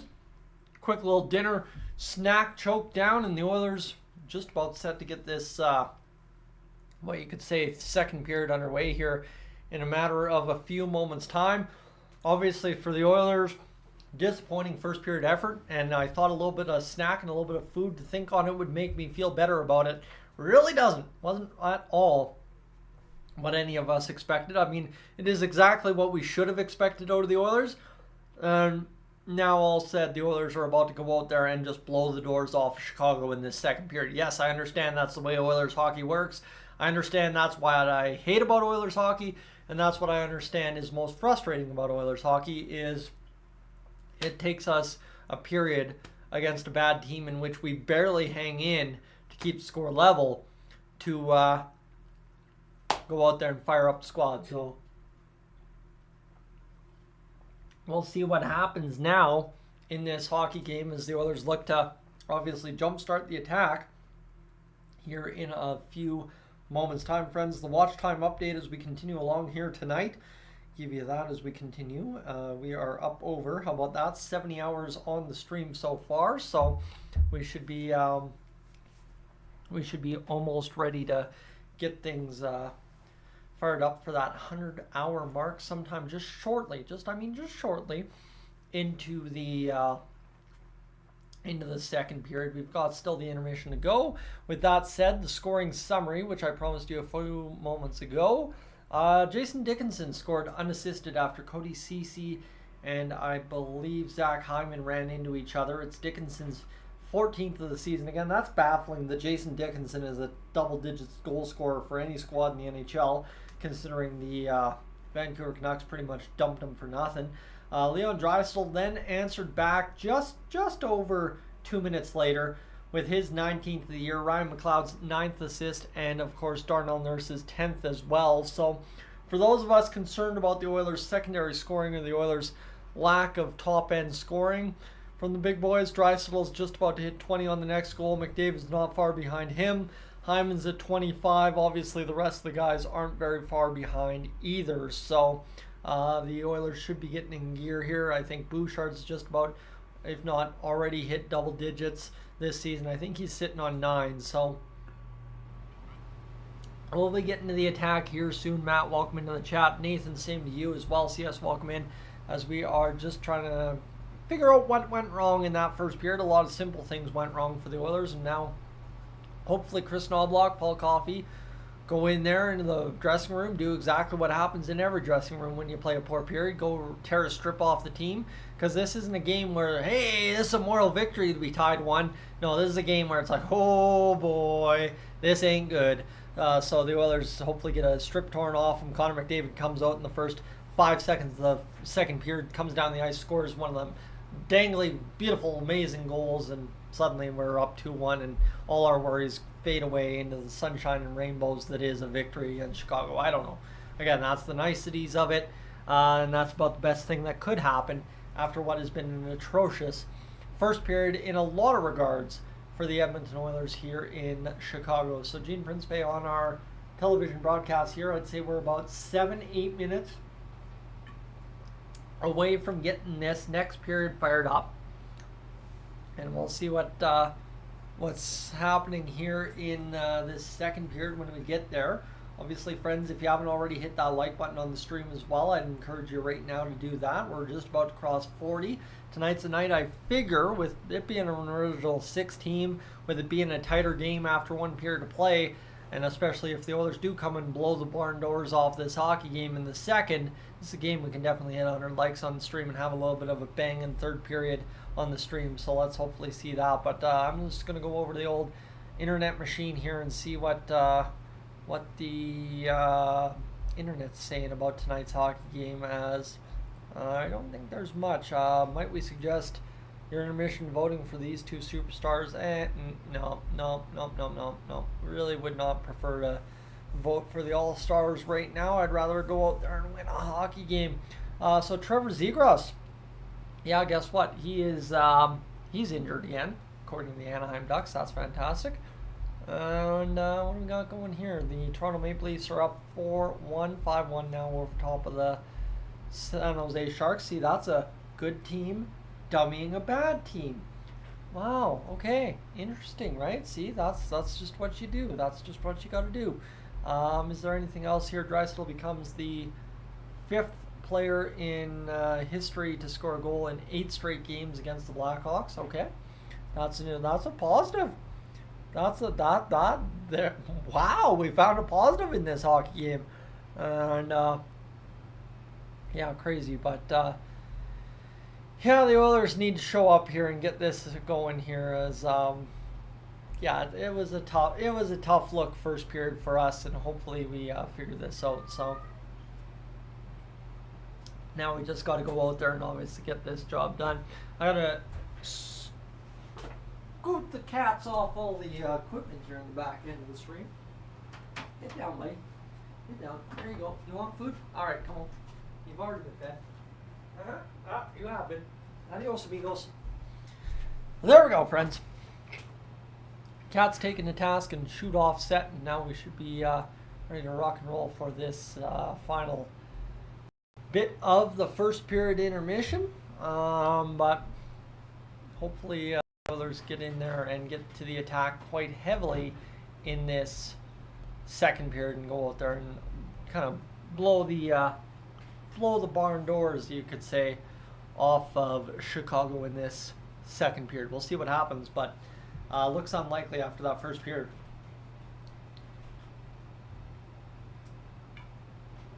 But as we go along, Patrick, Connor Brown, he's had some moments this game. Obviously, that tip right in front on the first shot of the game was impactful, and then he had one that hopped out of the glove of Mrazek. It was a pretty good looking shot. Just a tough finish there for both shooter and goalie. I mean, Peter Mrazek would have loved to glove that and hold down the play, but resulted in nothing anyway for the Oilers. And when it comes down to it, end of the day, Connor Brown's just got to finish a puck at some point. I think it was kind of frustrating there on the Saturday night game, watching every single Oiler on the ice with the empty net continually fail to put it in. And that's become a big theme with this Oilers team over the course of the past 5 years, is the failure to ice games with the empty netter. With 50, 40 seconds in a game, it's always wound down to the 20, 13, 14 second mark. And the Oilers just have to get the job done sooner and quicker than they have been the past few years when it comes down to an empty netter. All right, here we go. This is BK. Welcome into the stream. Hopefully the Oilers keep the grind going in the second period, but put back a little bit better of an effort for us, as that first period was a little tough to watch compared to what we've been watching over the past 18-ish games. So, see what the Oilers have in store for us tonight. And friends, if the Oilers go down 5-1 here after 2 periods of play, I can officially at least retire from the stream. We've hit the golden number again tonight, so see if we can continue along here for what should be a great little hockey game this evening. But as we go, just to say, we are just about to that big marker on the stream, as always. You know what I'm talking, 100 hours. We're at 78 right now, so we're just about up and on to that 80 mark, and then we should be set for what should be a very good second period. Hopefully one that tunes in a bunch of friends across the internet this evening to get us going for a good second period for the Edmonton Oilers. FC, when it comes down to who scores for the Oilers in this second period, like I said, I'm putting that the Oilers just got a strip torn off them. I'm taking the fact that it's going to be Connor McDavid coming rushing right off the face-off and attacking the net and probably scoring the first goal of the period for the Oilers. So I assume Connor McDavid's going to score in this period, especially in response to what was a lackluster period on both ends of the puck for the Edmonton Oilers, right? Sloppy turnovers in the offensive zone, being too cute, whatever you want to say, and just lackadaisical, just slow, do-nothing plays that end up being way too big of a chance against for the Oilers here in this hockey game so far. So you see me scratching my head. I've been wearing a toque all day. Wind was whipping at about 60 kilometers an hour here today in southern Alberta, in my neck of the woods where I was working in Airdrie today. So just keep in mind, the old hair is driving me nuts, a little itchy this evening after sitting in the toque all day, trying to keep the ears warm and obviously the top of the head warm as well. So FC banking on Hyman in net second goal. Well, I think if the Oilers get a power play here and they decide to shoot the puck on net, Hyman's a pretty good chance. So we'll see what happens. And as well, Matt, I think too, going with Zach Hyman or Evander Kane feels like a pretty safe pick again. Here's the thing. Anybody in the Oilers' top 9 right now is a safe pick to score a goal, whether it be in this game or whether it be in a situation where the Oilers just start piling it on, because it is it's one of those things, right? It's a team that we should absolutely be able to roll over top of, and when the offense is going good, everybody's able to contribute. So hopefully tonight everything works out for the Hawks in terms of just blowing this game and we just go out there and dominate them, right? I think the Oilers need to just roll over top of Chicago here in this second period and just force our will on them and call it a day. And here's Gene Principe.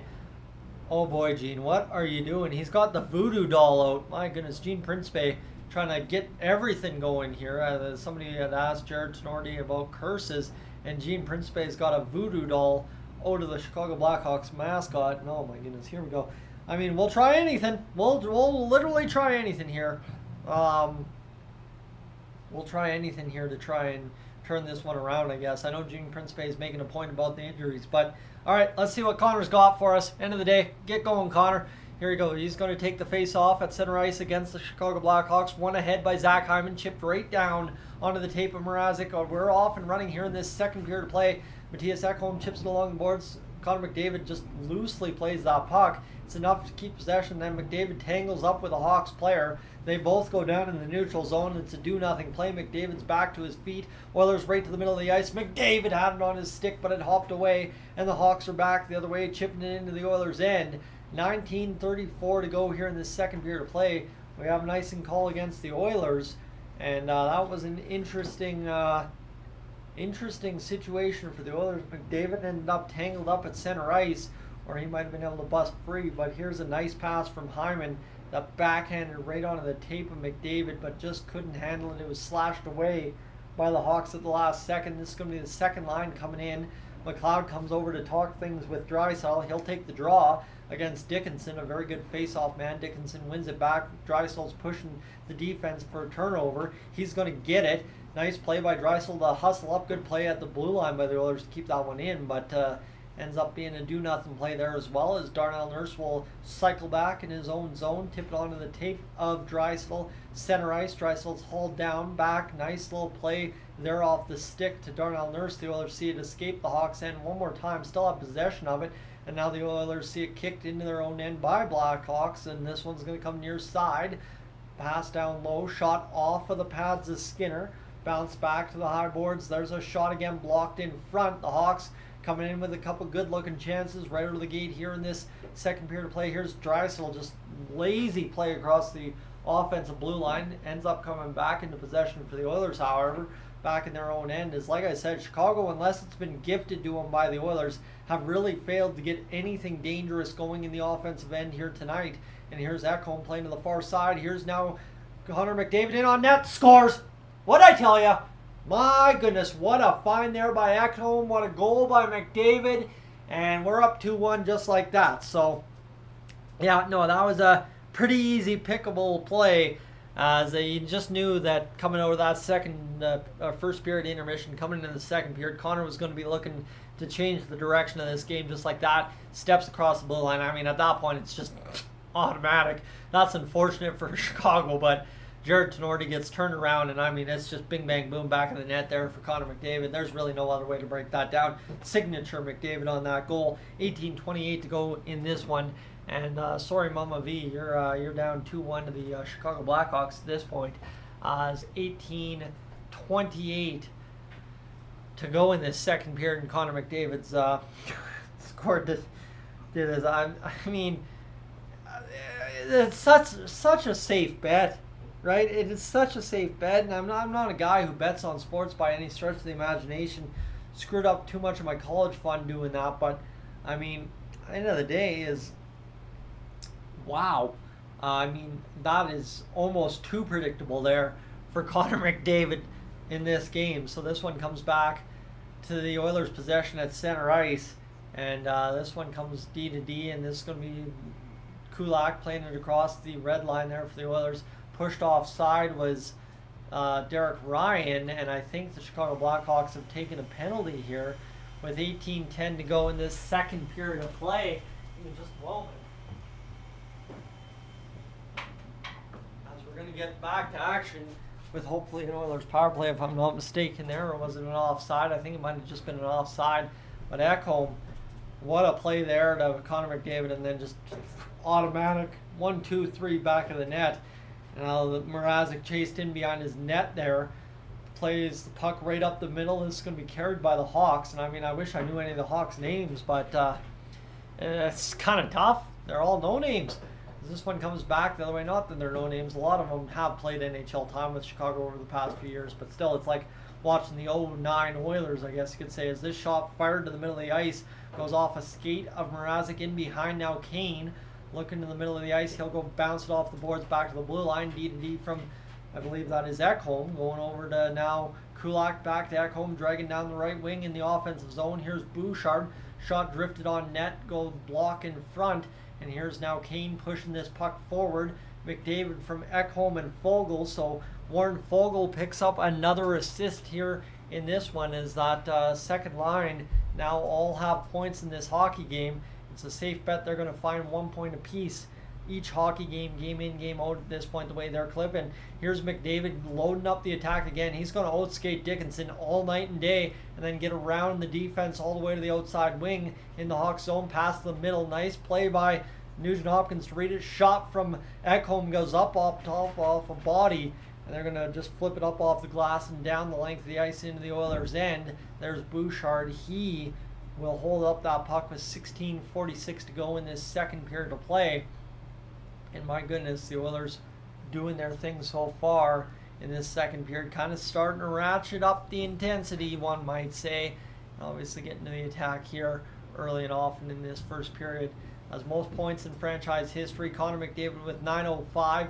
He's 2 away from taking sole possession of fourth, away from Glenn Anderson, who sits at 906. And that would be putting Connor McDavid up there with some pretty big Edmonton Oilers legends. Curry, Messier, Gretzky only ahead of him. And McDavid's 8-game point streak, now 13 points on that streak. As this one comes back to the far side, back down low in the Hawks zone. Now a nice pass there by the Oilers will free it to the near side. The one-timer there. Shot, scores! Hyman deflects it in by the looks of it, but might have taken a goalie interference. The Oilers are going to go talk about it with the referee. 3-1 is the goal for the Oilers if it counts.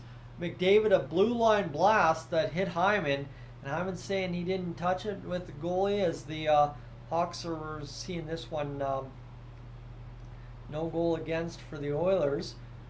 Chris Knobloch taking a look on the bench as Hyman's battling in front in the blue paint, and he's sitting there saying there's no touch there. I think Mrazek, if anything, pushes into him more or less, and that's interesting to see, as Magna really didn't allow Hyman to escape either. So we'll see what happens here on this one, if the Oilers are going to challenge or not. They will not. It'll be a no call, and Zach Hyman's back to being snake bitten against the referees here on goals against, as this one comes back the other way down low for McDavid on the attack, as he's going to keep the attack on against the Hawks. No, McDavid just overskates the puck and then just about gets the turnover. McDavid kind of had that play that I have. For any of you there that have ever played NHL at all with me, especially here in 24, don't know how many of you are sitting there creeping along in the chat that have played NHL 24 with me on online, but that last sequence from Connor McDavid looks like exactly how my left winger that I play with all the time plays. He just bobbles the puck off his stick, comes up with possession, kicks it away from himself, and you're chasing it back the other way. That's kind of exactly what that play looked like. Darnell Nurse, as I laugh at myself here. Ceci, near side, far side. Now Drysdale up along the right wing as this one comes back to the middle of the ice. Drysdale's going to pass right down low. Foegele drifted it up over top, pass to the far side by Nurse on the recovery, back to, I believe, Drysdale.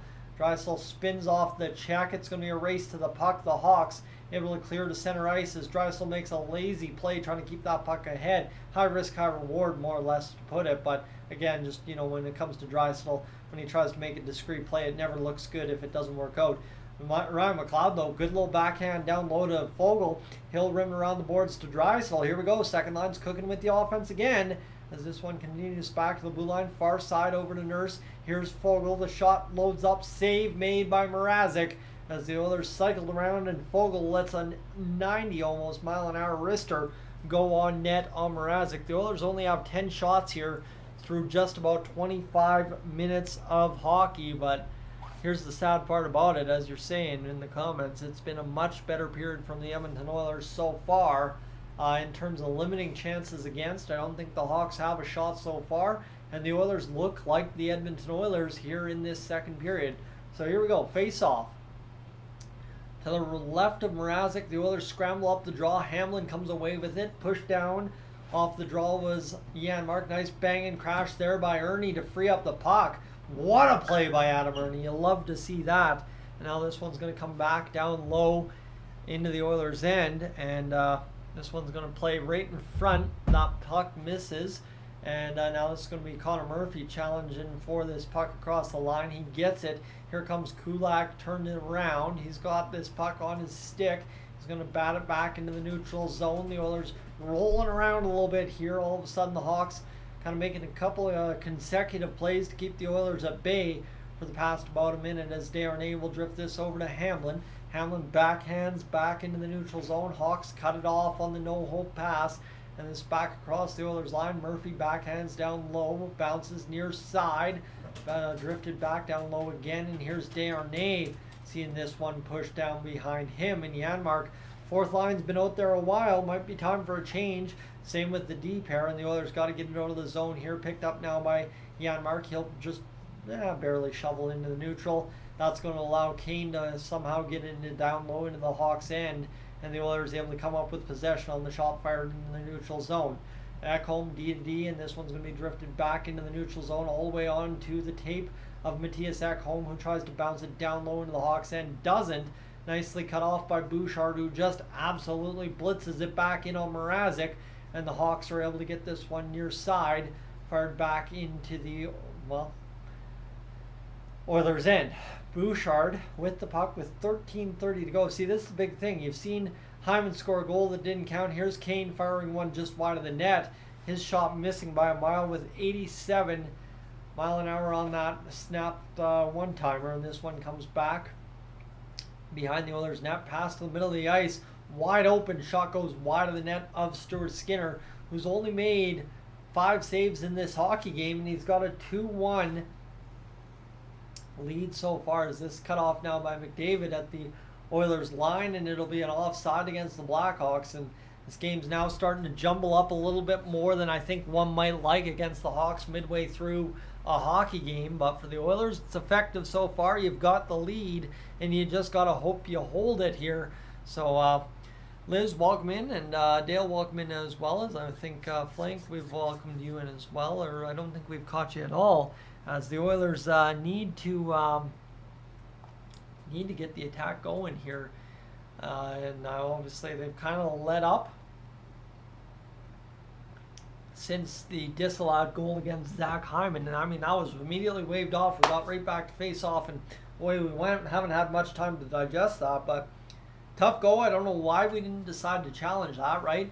Either way, you either give up a penalty against the weak power play team in the Chicago Blackhawks, or you get a 3-1 lead. It's high risk, high reward, but I think pretty moderate risk, pretty high reward for the Edmonton Oilers had that accounted. But sucks to suck, and we carry on into 2-1 game with the Oilers choosing to gamble 5-on-5 instead. So see what happens here as we continue along tonight. But the Oilers rolling here so far, and oh my God.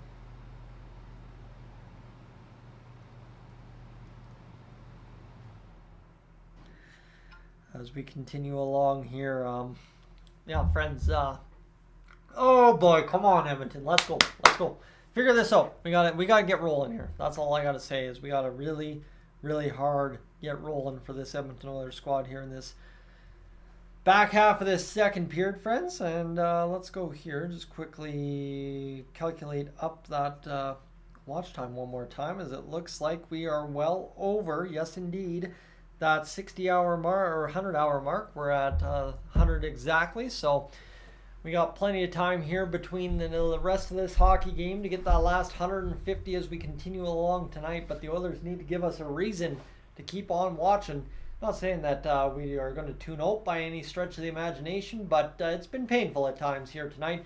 Hawks win another face-off. It's going to be fired into the Oilers' zone right off the end wall, picked up by Ekholm. And here's the thing, the Hawks really have not had much urgency to their game either. They've just been opportunistic when it comes to getting some turnovers against the Oilers. This is a 10-6 shot game. The Oilers have done a good job limiting chances, but the ones that they've given up have been high danger against. Here's McDavid still unable to get the wagon started, and this is going to now be batted back down to Nurse as it takes a hop off a stick in the neutral zone. And this has been a tough game to watch from both sides of the puck, whether it be Hawks offensively, Hawks defensively, Oilers offensively or defensively. I guess to both Oilers, to the credit, Stuart Skinner's been good enough so far to win this hockey game, and the Oilers have been good enough to be in a winning position. Here's Hyman! Shot fired off the one-timer. Couldn't quite do it. This one now comes back near side. Hyman's going to get crunched along the wall. He'll get it to Nugent Hopkins. Nuge will play it up to Hyman. He will backhand it to the middle of the ice. That goes to nobody. And then it's a nice tip play there by Darnell Nurse to get it off the stick of the Hawks. And Hyman's going to let on into the Hawks zone for Mrazek, who's going to backhand along the wall. It's a nice pinch there by McDavid to just puck on stick. And a shot there from Foegele just about fooled Mrazek as he just scrambled to that puck more or less. And here's now Bouchard with the second line out there loading up the cannon. Shot fired 94 mile an hour on the register. Couldn't quite hit the net on target to find the back of the twine. Here's McLeod loading up, fastest skater at the Oilers skills competition. Here's Ekholm down the wing in the Hawks zone trying to win the battle. McLeod boots it off his skates, almost does it. 11:13 to go in this second period, and the Oilers desperately need to find something to do with their offense here, as they've been struggling here in this second period since that disallowed goal against Zach Hyman on the blast from McDavid from the point. Here's Ernie given off to Bouchard. Nice give and go, almost works out. Ernie wins the battle of the puck, but lost traction on the ice and kind of gave up an opportunity for the Hawks to come up, get the puck in the zone. They will transition back the other way, 2-on-2. They've kind of got a man caught in Kulak, but he recovers in time with 10:38 to go here in this second period of play as the puck comes back to the blue line. Near side pass for the Hawks. Back to the middle, drifted there as Janmark cuts it off. Back to the top of the zone. Hawks keep it in. Deflected off of an Oiler in front. Good block shot. Not that it was really that all difficult. And here's Hamlin back to the blue line for Ernie across the Hawks end. Shot fired up over a body and into the corner, and the Hawks will just simply flip back down low into the Oilers end. Kulak picks it up. 10:07 to go in this second period. Puck to the near side. Hamlin will fire it into the Oilers offensive end. Mrazek, as both goaltenders have been all game, out to disrupt. But I think by count, through 10 minutes of the second period, there's been 3 shots. As here's Nugent Hopkins across the blue line. He's going to play it down low to McDavid. And this has been a dry hockey game by every stretch of the imagination. That's really all I can tell you. It's not hard hitting. It's not scrappy. It is just one team not taking the other team seriously enough and trying to pour on the offenses. Here's Darnell Nurse. They're lulling me to sleep, to be honest with you. McDavid in front, denied by Mrazek, who's had to make some great A's. Don't kid yourself there. Back to the blue line, kept in by Nurse. The Oilers' offense is rolling. Will it mean something? Here's Hyman dragging to the outside on the dot. Nice play by the Oilers to keep it alive. Ceci kept it in the zone just a brief moment, but couldn't do it. And this one goes all the way down into the Oilers' zone, an icing call against the Hawks. And this game, quite honestly, is to some degree like watching paint dry. The Oilers have had some great A's, but again, at the end of the day, they only have 12 shots on net. So, tough go so far in this hockey game for both teams, and they're both looking for an answer here in what has been a tough hockey game offensively for both teams. 17 combined shots halfway through the game You don't see that too often when the Oilers are involved, especially not on a winning streak. Taken down off the face-off draw is Warren Foegele. He was looking like, maybe I'm going to get a call, but didn't quite. And he's back to the attack here as the Hawks try to force this one out of the zone. They will. They've got a 2-on-1 back the other way. They missed the pass. They dragged themselves what should have been offside by my look. And here's Ekholm able to regroup the puck on the weak pass into the corner by the Hawks. Here's McLeod getting it in on the attack. He's got across center, but the Hawks immediately regain. And to the attack go Chicago as they fire a shot in on Stuart Skinner, who hasn't been tested at all through 11 and a half minutes of the period. Didn't know where that puck hit him and almost had it slide into the net. So interesting go here so far. Yeah, that was a tough one. But no, the Oilers so far continue to do exactly what they've done all game. Struggle so far, offensively and somewhat defensively. Like I said though, they've got a 2-1 lead here, and a 2-1 lead should technically be good enough to sink the Chicago Blackhawks tonight. But we'll see what the Hawks have in store for us. As friends, we're storming towards that 200-hour mark, now at 112 already, so we continue along here tonight. And obviously, if you are new to the channel at any point, I do encourage you to hit that subscribe button here on Dolynny TV. Stick around with me. I mean, not every game is like this for the Oilers, and not every stream is like this. Again, usually the Oilers give us something to cheer about, right? If the Oilers' Zach Hyman goal would have stood and I could have gotten excited about that, maybe the direction of this period changes a little bit, but right now it's a little dry out there. So hopefully they decide to come to play here in the next little bit and really start firing some shots on net and really start getting us geared up for what could be a fun rest of this period, might I add. But we'll see, obviously, what the Oilers have in store for us in the next little bit as we continue along here. But yeah, right now for the Oilers, we got to hopefully find some results. That's really all it comes down to. See a couple of you mentioning the Out of Town scoreboard. Seattle's up 5-2 on Buffalo. All the more important you win tonight. Tampa Bay wins in overtime over top of LA. So again, LA fails to get the full 2-point effect. So that's interesting to note right there. And obviously, as it goes right now as well for the Oilers, San Jose lost. Vancouver's winning 4-1. Nashville's down 4-0 against Anaheim. End of the second. Florida's up 2-1 on St. Louis.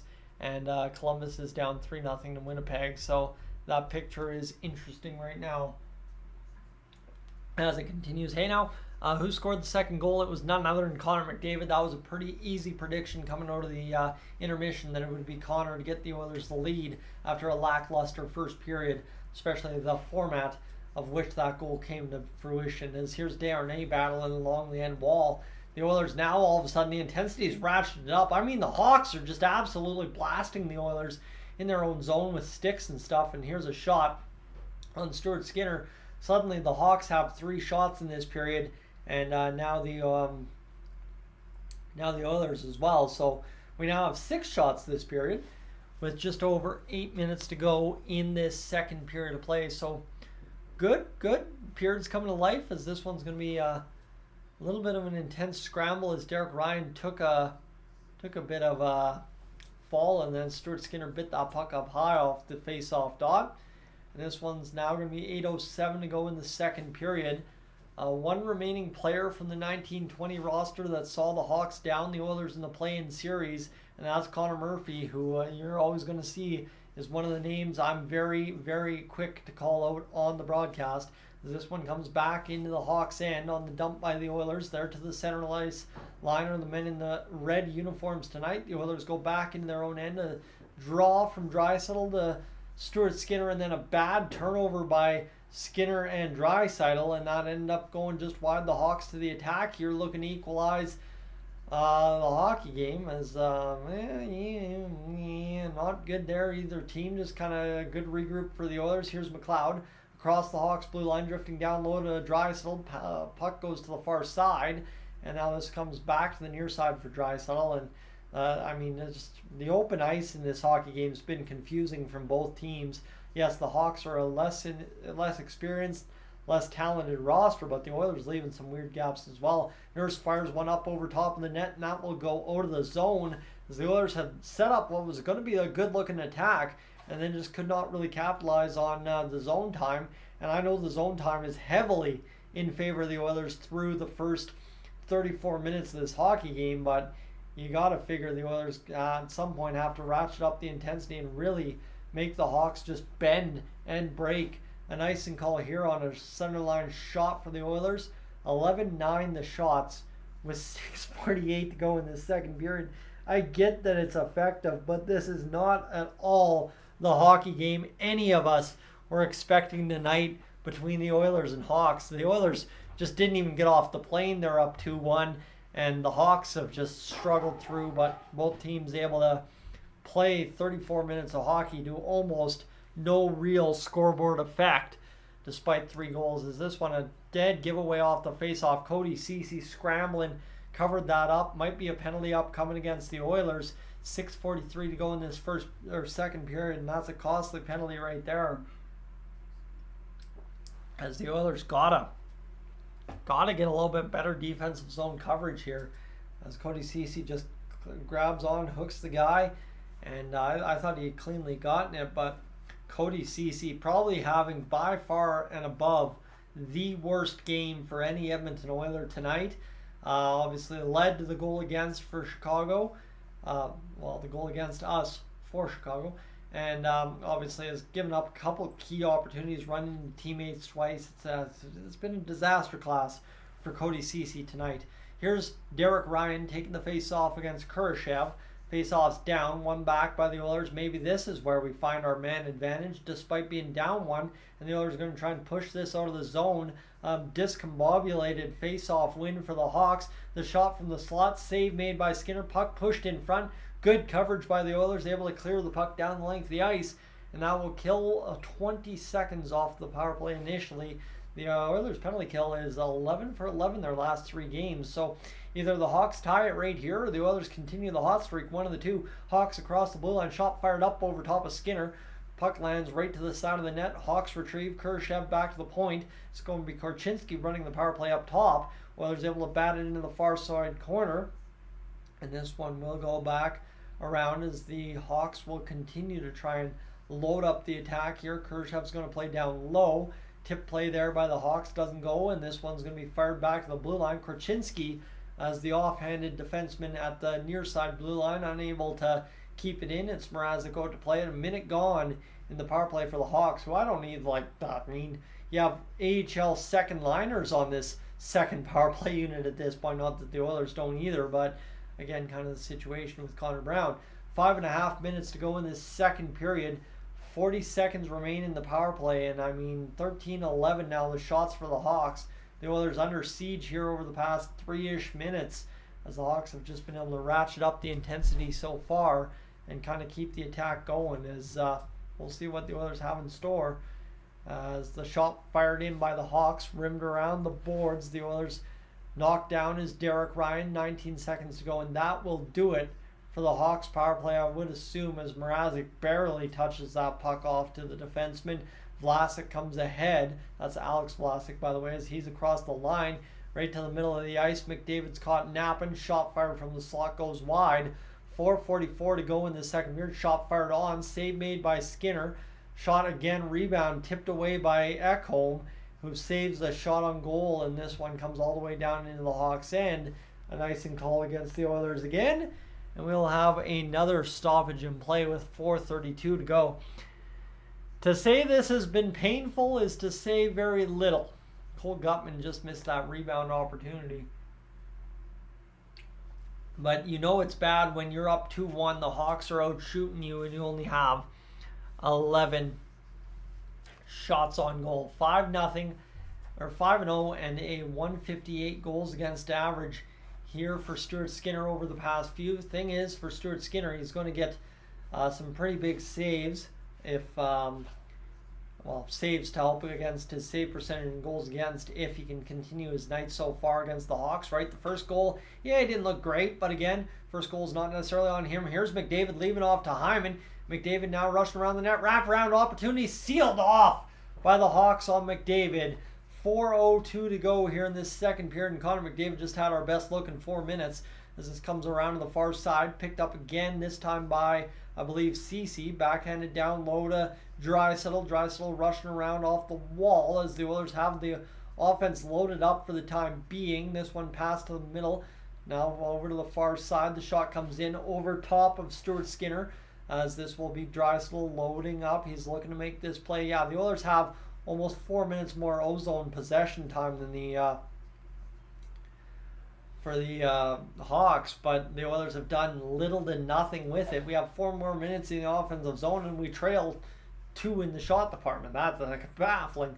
3:17 to go. The Oilers can barely even get started up ice here. The Hawks just clogging up the neutral, and here's now Nurse over the line, I guess, on a tip from Adam Ernie.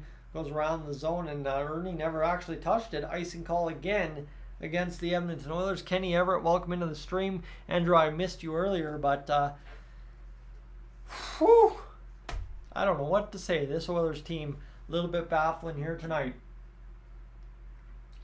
And as well, LL, welcome into the stream, as Korchinski got a hand up on Zach Hyman. No call there. Not the Oilers power play would do much of anything. The Hawks to the attack off the draw. Shot fired off the shin pads of Ernie as Hamlin will pick up this puck, flip out to the neutral zone. Hawks retained at their own blue line.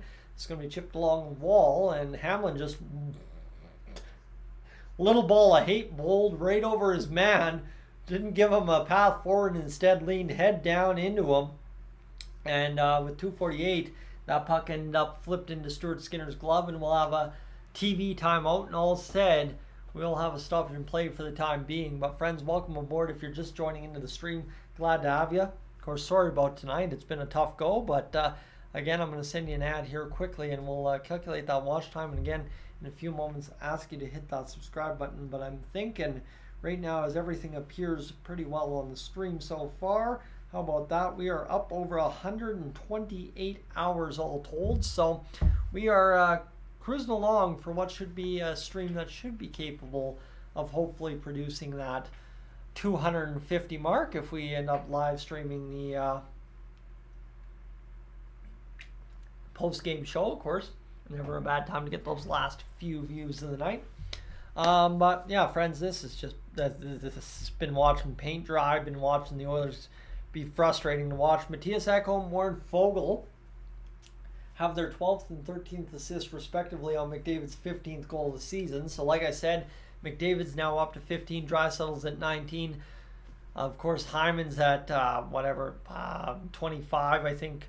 Kane's at something like 14. So the Oilers are rolling along here with the double-digit goal scorers. It'll not be too long until Bouchard, if not tonight, Bouchard gets to double digits. So the Oilers aren't exactly struggling offensively. The biggest thing tonight is the Oilers are just struggling to take this game seriously enough to do what I think we all expected them to do tonight. Again, I did warn you in the pregame show, nothing is guaranteed in the NHL. No win is easy. The Oilers having to earn every inch of this, despite really not trying to earn it so far this evening. So again, we'll see if the Oilers decide to try and load it up. But here's the Oilers, or here's the Hawks at morning skate. That's good news for the Dolynny TV fantasy squad, as Seth Jones is back on the ice, skating around, obviously taking morning skate. And how about this? 4 assists for the Oilers, or for the Dolynny TV squad so far. Both goalies in net, of course, Ingram against Boston and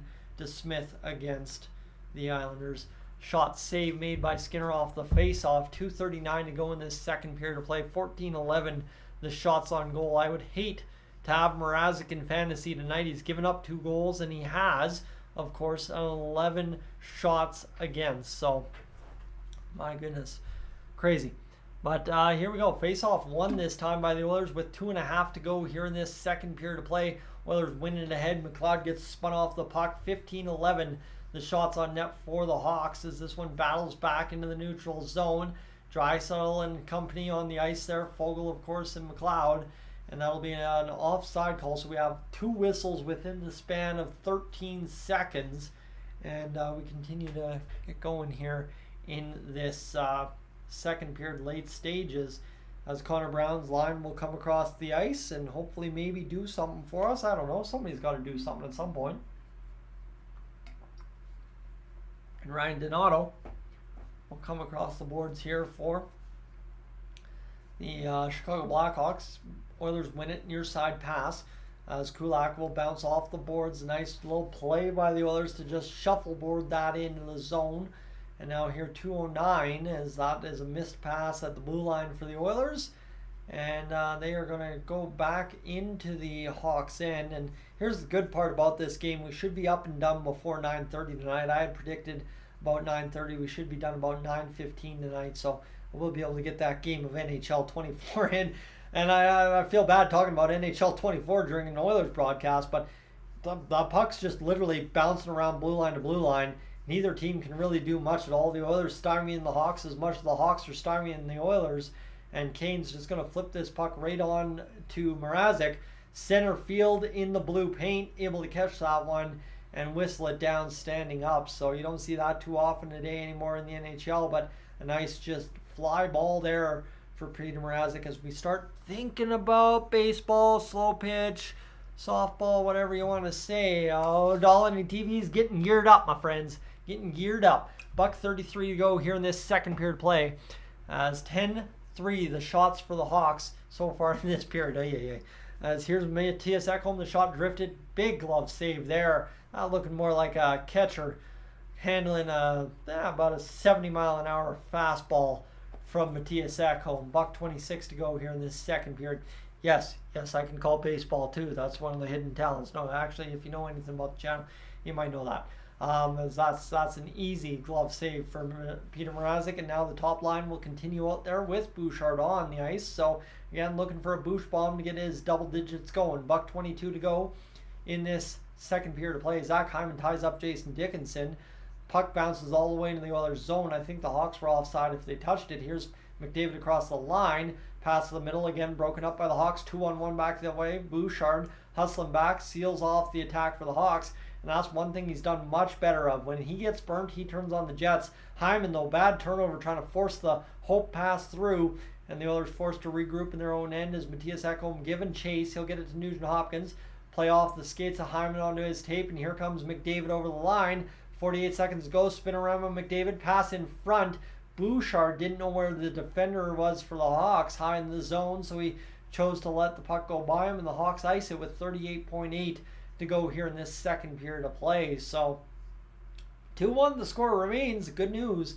But here's McDavid getting the feet moving. You love to see this. Obviously, he takes puck in stride, does the old spin around Vlasic, and then plays it to the middle. Normally a dangerous looking chance for the Oilers, but they just can't seem to find that fine line to get the puck right into the danger areas tonight. 27 points in 19 career games against the Hawks for Connor McDavid. Here's Cody Ceci playing it down low. This one's going to bite off the face of some Oiler in front. And I think Warren Fogle kind of took it off the chops there as the second line's on the ice right now. This one's going to go to Draisaitl. Draisaitl's rolling around with 20 seconds to go here in this second period of play. He will get across the blue line. And this one is right to the dot, but it's cut off by the Hawks. And here they come back, handing it into the middle of the ice. Nurse can't cut it off. That will be an... Oh, why would you bother with the icing with 3.3? Let's just get out of this second period in what has been another painful period of hockey between the Oilers and Hawks.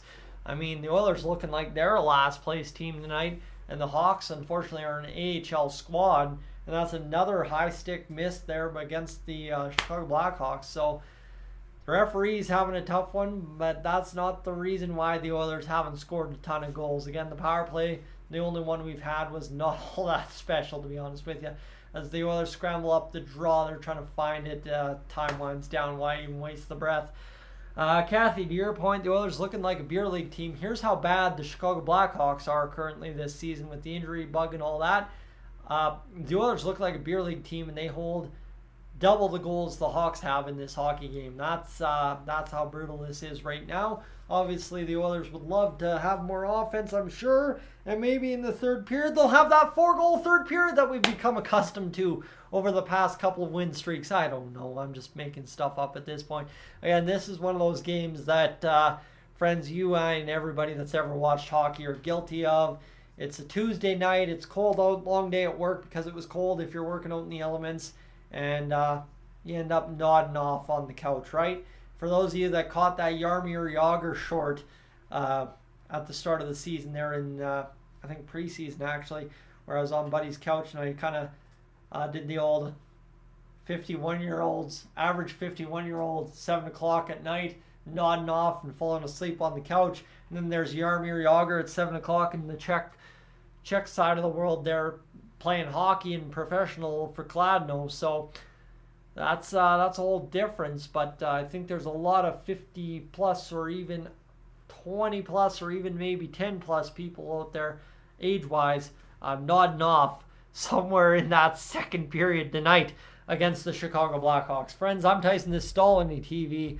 Thanks for being here tonight. Appreciate you hanging out. It's been tough, but the Oilers are winning. That's really all we can say. The Oilers are finding a way to win, and I guess that's all that matters. But if you are new to the channel, I encourage you to hit that subscribe button here tonight. But I assume most of you hanging out tonight are stream regulars. Again, if you're just joining in and haven't left that like button to hit yet, definitely do that. And let's go quickly recap where we're at entering the intermission with the watch time. 144 hours, so we've got 100 hours roughly to blitz between now and the final buzzer in this hockey game. We'll see if we can get there. Jordo, you was hydrovacing all day in this. Yeah, no, see, that's exactly what I'm talking about, right, friends? It is not fun at all. Blingman, thank you so much for the dono right off. I was actually just about hit the ad button, and there comes in somebody throwing down enough to keep us going ad-free through the second intermission. Probably have an ad towards the end of the third period just to try it out. But Blingman, thank you again. And just to read that out, the consistent Oilers content, there it is. But no, that crypto stuff, no thank you. I will just continue along the way we've been operating so far. But yeah, no, it's been good for the Oilers. In the fact that we're winning a hockey game, I guess, is the only thing. So hopefully, hopefully it works out. But we'll see if the Oilers can indeed figure out how to score more goals here in the next little bit. Just to recap this one here, Connor McDavid scored the only goal of the period. Thankfully, the Hawks didn't score. Assist to Matthias Ekholm and Warren Foegele. The hits are 11-7 for the Hawks after 2 periods of play. And the physical side of the game has no factor right now. Both teams 0 for on the power play for 1 chance each. Takeaways, the Oilers are dominating 12-7. The Oilers only have 2 giveaways by the metrics on Sportsnet, but they just haven't been steady on the pucks to really do anything, and both teams have about even in terms of blocked shots. Liz, definitely if Connor Bedard was on the ice, I think you'd see another gear from the Edmonton Oilers, just knowing defensively they'd have to be a little bit more aware of this Hawks team. I think the Oilers are guilty somewhat tonight of just playing very casual because they know the Hawks can't necessarily hurt them to the fullest extent. And Kevin, it's been a tough effort tonight, I think, on my part, but obviously for the Oilers, that is because they've been slow on the uptick this evening. And here's the Ottawa Senators scoring what has been a couple of goals here tonight by the looks of it, as Senator got pushed down thanks to Anderson and then scored the net, but we'll see what happens here. And Taco, we would be tied if they had Bedard. Oh no, by all means this would be a much more interesting game if they had Bedard. And here's the thing, with the Oilers tonight, I don't even know if they're playing down to the Hawks. There's a difference, you know, in my opinion, in 5 years of doing this, there's a difference in playing down to your opponent, right, where you're looking just as bad as they are, compared to not taking the game seriously, right? The Oilers, it's one and the same almost, but to me, there's a difference in terms of the Oilers. If they make one play, this game's completely different, right? Think about that Zach Hyman disallowed goal. If that gets challenged or that stood for some reason initially, the Oilers probably go on and just absolutely dummy the Hawks in this period. But when you're playing down to your opponent, you usually don't snap out of it. And I just don't feel that's this game for the Oilers. There's been flashes, there's been moments where the Oilers are going to go out there and just roll the Hawks. Possibly in this third period, like I said, a 4-goal third period is likely incoming. But again, I don't know, right? 60 minutes will determine that. And I mean, if the Oilers play down to the Hawks all night and win, I guess that's an okay thing. But friends, I'm going to take a quick minute to go run upstairs, grab another bite to eat, maybe an Oreo, and we'll get back to this here in a matter of a few moments.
All right, my apologies for the quick stop in the action there, friends. Just ran upstairs, grabbed that old Oreo, and now we are good to go for this, hopefully, third period of action here tonight. I'm assuming, as we go along, I don't think I've missed anything here in the chat. Al, welcome in. Glad to see you make this stream. Always good. And Jordan wants to play the old where in the world are you from game. I don't know if we have quite the numbers for that tonight, but I'm sure we do. Pretty good regular mix of regular channel viewers here in the chat anyway tonight. For those of you tuning in for the first time or tuning in and yet to ever comment on the stream, I do appreciate you being aboard, and I really do appreciate you hanging out with me night in, night out, if that is your routine when the Oilers are playing. And I do apologize. I mean, this year's been a bit tougher just transitioning through the holidays with how the live streams go. I actually was on the phone with a buddy tonight, and I'm pre-gaming kind of my side of the stream, and he's like, oh yeah, like how many times have you streamed in January? And I'm like, I did one live post game and I've done one game so far. That's not exactly ideal. So definitely as we heat up towards the back stretch of the season, the games are going to get more compact, and I think I will definitely have to get a little bit more action out your guys' way. It does kind of outwork, right? I think all of us in Alberta know that last week of February, first 3 weeks of March is always a very soft part of every business's schedule in Alberta. So stay tuned. It should be a little bit easier to get to work and just leave work at work and come home and do this whole shtick for you. So hopefully we see that. Of course, Matthias Ekholm talking things over with Gene Principe right now, and see what happens here in the next little bit.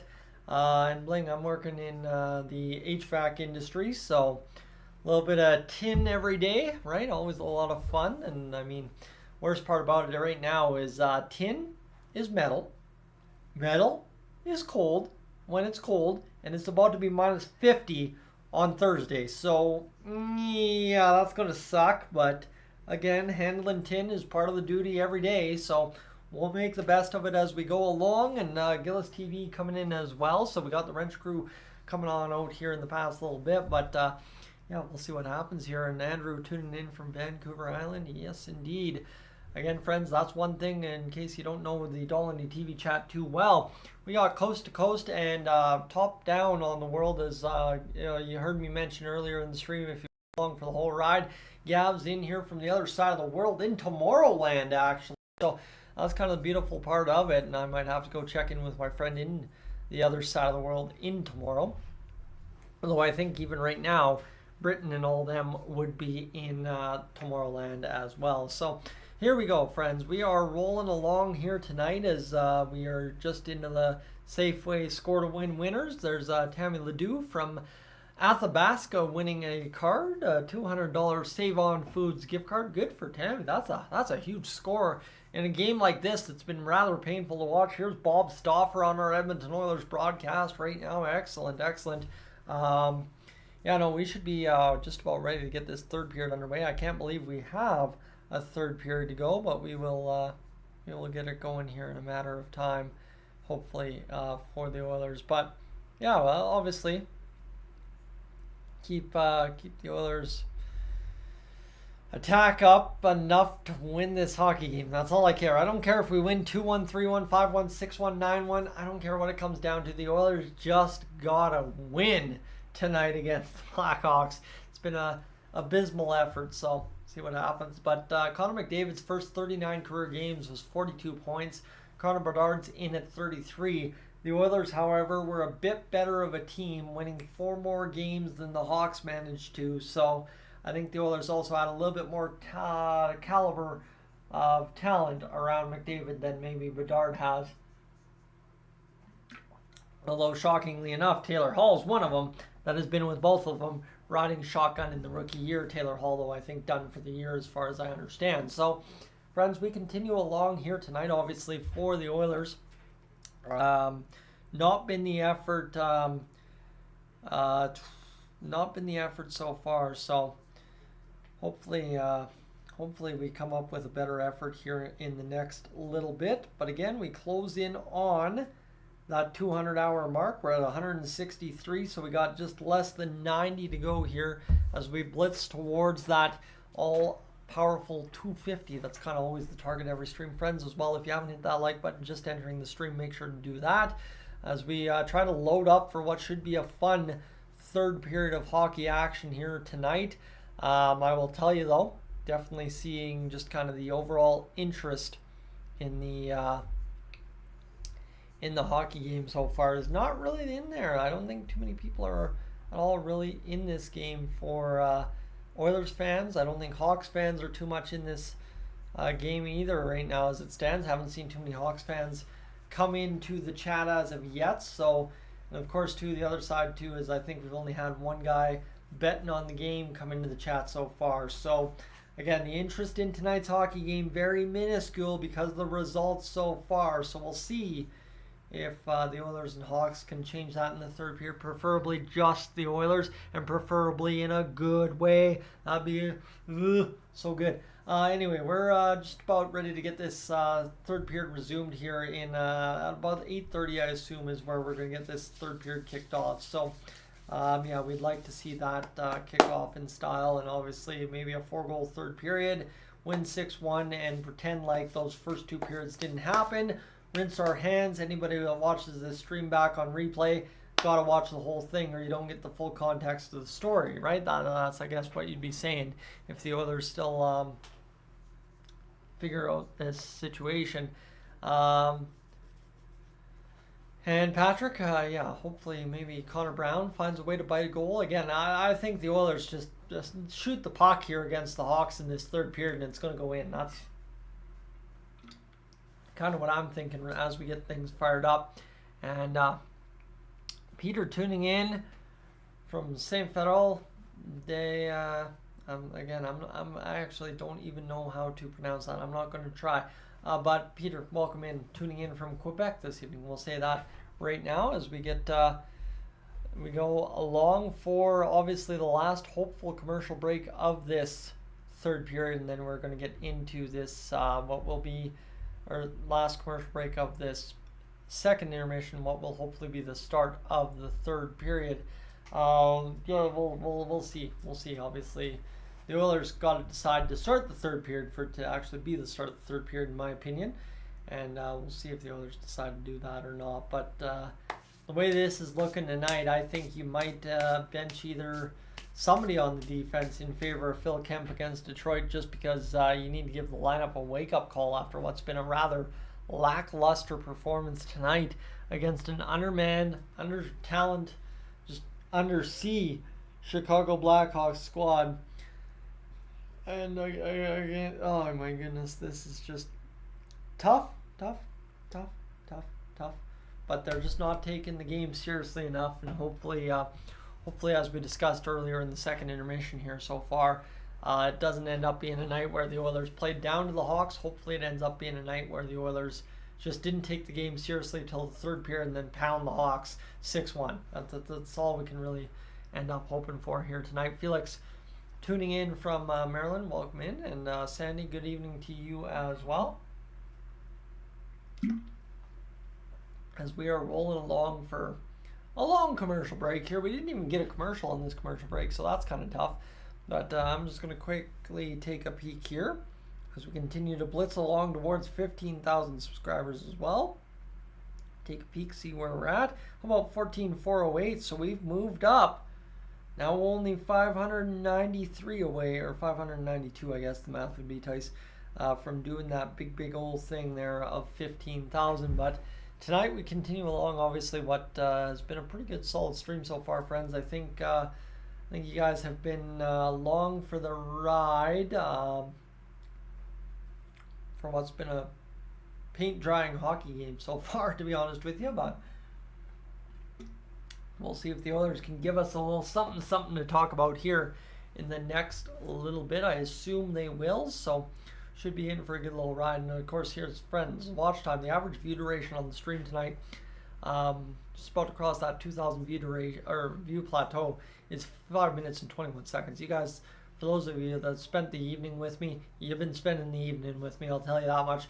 31 attempts aside, 11-10 the blocks for the Hawks. The Oilers have pretty much 4.5 more minutes of offensive zone possession than the Hawks. The faceoffs are 68-32, and the Oilers are somehow only up 2-1 against this AHL squad. I don't know, but we'll see what happens here right now, as hopefully the Oilers can figure this one out and get this job going. As Justin, welcome in, and Ruthless, we'll see if the Oilers can find a way to make it 6-1. Obviously, hoping that they have that 4-goal third period that we've all known and to love, as Ekholm comes around and played one off to Draisaitl. The board play has been rather weak from both teams tonight, and they're showing all kinds of it here on the highlights of the second period. That one, a really good highlight for McDavid spinning over to Bouchard, who was robbed on his chance. And now this one, we'll get back to the attack for the Oilers. Face off to open up the third period's one ahead. Shot fired towards Mrazek, goes off his glove. Hyman off the wall near side, trying to pick up and get over to Nugent Hopkins, who plays it to McDavid. Hawks cut off, and they'll backhand over in front of the Oilers bench. 14-13 the shots so far. And this one comes down, and the Oilers just hauled a man down. Ekholm took a penalty on Blackwell, who sold it well, but also, Ekholm didn't exactly do himself any favors. So, tough go, but Ekholm just wound down Blackwell and then spun him back first into the board. So, yeah, that's a lot of grabbing and pushing. So, yeah. Here's what it is. The Oilers go to the penalty kill here. And the last Hawks power play netted a lot of shots, pretty much where the majority of the shots came in for the Hawks in this second period. But we'll see what this third period power play has for us in store. Sandy, when is this game finished? I assume sometime around 9:15, as the Hawks will drag off the face-off, back to the far side point, down low to the dot on the far side, near side point. Korchinski rolls in, kick deflection fails for the Hawks, shot in front blocked, rebound, save, Skinner, puck's still loose, and the Hawks have it. That was a lot of bouncing happening. I can't believe I kept my brain on it. Here come the Hawks, firing to the outside wing. It's going to bounce over top of the stick of Mr. Derek Ryan. But now back the other way. Here's the Hawks to the far side as Janmark will try and seal off that one. And here's Connor Brown funneling it all the way down to Peter Mrazek, who just quickly puts the paddle down, stops it up for Korchinski. And this one will come back the other way as it's bounced off the wall. 18:40 to go here in this third period of play. Puck over the line. Puck now on possession for the Hawks, tipped away from them. And the Oilers continue to try and roll up the boards. Korchinski goes down low. Hawks see it spun along the wall as Desharnais is just kind of throwing his stick at it a couple of times here. And the Hawks will see that puck take a ruthless bounce off the boards and exit them out of the zone for a few seconds. Might have caught the Oilers short man on a change. The pass in front. Skinner didn't know where it was. Got to the far side late, but didn't have to face the shot. Half a minute to go here in this one as the power play continues for the Hawks, and they are about to wind down. With 20 seconds, they remain on the attack. 5-on-4, looking for the shot, drifted towards Skinner. I mean, the Hawks are just barely trickling the puck towards the net as this one goes bouncing back and forth a couple of times, and then it's bounced off a skate or a leg out of the zone. And that Hawks power play, despite wielding a couple opportunities towards the net, really, again, wielded nothing of substance as they get 2 or 3 shots on net, and that's about it for that one. Jason Dickinson rips a shot just wide of Skinner, and Skinner thankfully getting a relatively good night in net so far for the Oilers on what has been a lackluster performance. A shot fired off the short side pad of Stuart Skinner, and the Oilers just again coming out slow here to begin this third period. Shot drifted towards the net again by the Hawks, blocked in front by the Oilers, and this one's going to come up the ice for the Oilers. Here's Nurse trying to spin off a check. He will. Donato sees it flip to center ice. It's going to land on the stick of Draisaitl, far side. Here's McDavid in front. Hyman scores! Oh my goodness, what some hands there by both McDavid and Hyman to tuck it home.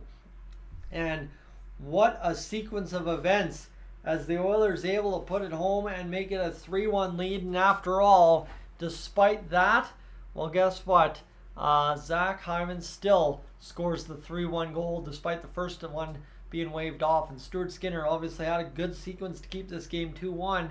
And then Nurse somehow just lifts the high off the glass, takes a perfect bounce on to Draisaitl. McDavid, a perfect move to the far side pad of Mrazek, well, near side pad, but far side from him. And then Zach Hyman, tippity-tap back door, puts us up 3-1. And I mean, Zach Hyman's edge movement out there was fantastic on that goal to realize, hey, Draisaitl's going to McDavid. I got to drive the back of the net here, and he ends up potting it. So,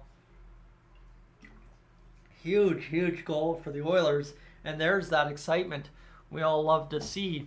But it looks like we're going to have a little bit of a delay here getting this going. Looks like we might have a challenge. And are they challenging offside or what? I kind of missed that announcement. Sorry, friends. They got the nose absolutely bugging me tonight. But 16:52 to go in this third period of play. Hyman's again being challenged on the play. And lefty welcome in, Roger welcome in as well, and Armin welcome in. I think I caught you earlier, but we'll just make sure to catch you now. As coach's challenge here for the Oilers and Hawks, as they're ruling that Draisaitl might have been offside here. And there's the skate. And they're going to need the reverse angle on that one. I'm going to tell you that much. That angle proves nothing. As Draisaitl, good hands at the blue line, nothing else to get that over to McDavid to result in a rush down the ice through the zone for a goal. And the linesmen are going to talk this one over. It looks like the Oilers are going to get everybody on the ice for a little skate around here. David welcome in and one welcome in as we're rolling here. The Oilers possibly up 3-1 for a second time this hockey game. There's the reverse angle, and where's that puck? Draisaitl's leg is in the air.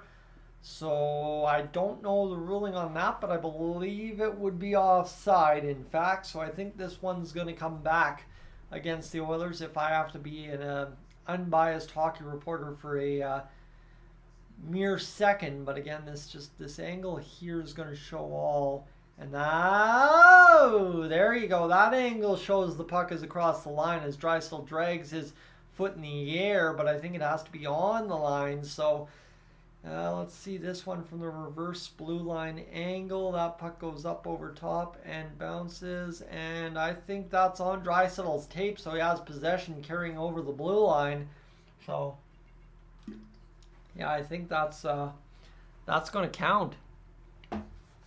Actually, on the second look, and see what happens here. As that one goes, yeah, that's got to be a good goal. So that was a tough go there for the Oilers to see that one have to be challenged.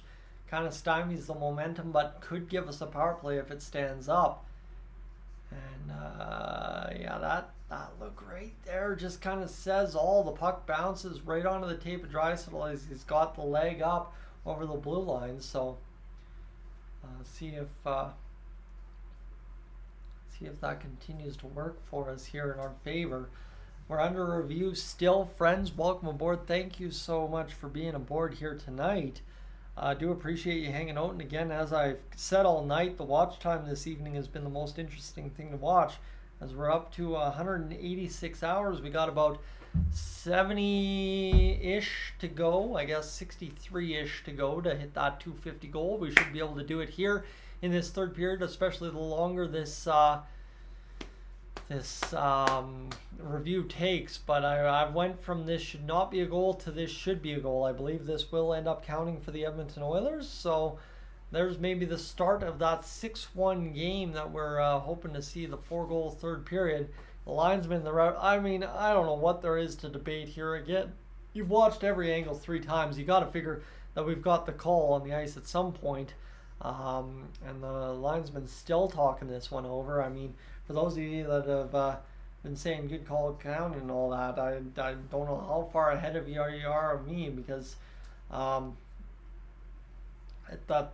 still watching these guys review this iPad here, and there's still nothing solved at all. Spencer, exactly, that's all it is. It just looks like a good goal at this point, and the linesman still furiously talking this over. Luke Richardson, he doesn't know what's going on the bench either, and all I'm saying is this has drawn some interest to this game now.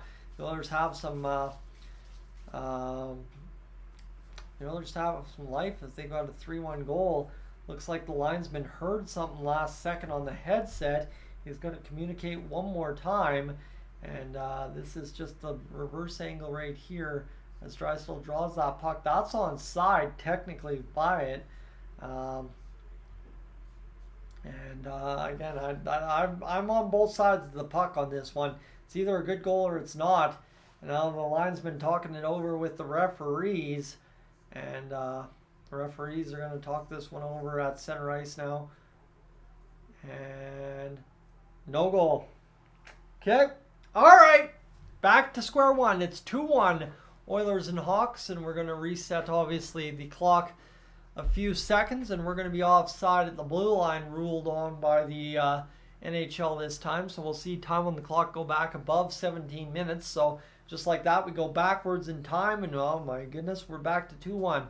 Zach Hyman, 2 disallowed goals in 1 hockey game.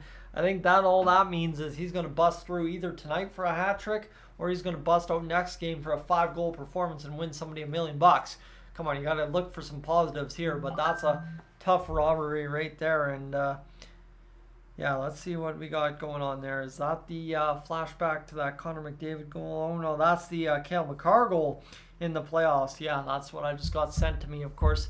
But hey, let's go get the next goal. Hey, we've gotten it twice over here to try and push it to 3-1. Both disallowed on Zach Hyman, so we'll see if we can go out there and push this one to 3-1. Obviously for the Hawks, that is a huge swing, because if they would have allowed the 3-1 goal after that length of review and then the Oilers were rested for a power play, hoi, hoi, hoi, Hawks would have been in trouble. They could have been losing this one 10-1 just in the third period alone. But it's a tough bounce for the Oilers. Now we got all the time in the world to drop the puck. It's going to be offside and all the way down into the Oilers zone because it was lifted by Nurse.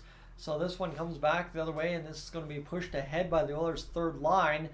And we are going to continue to carry on as Kane gets it over to Ryan, back to the blue line, D to Desharnais, and here he's going to fire the shot, glove save Mrazek, and just a few moments later, 16:37 now remains on the third period clock, and we are in a 2-1 hockey game, all told here between the Hawks and the Edmonton Oilers. So, color me shocked. I don't know where this game's going. I don't know how it's headed, but we'll see what we have in store here.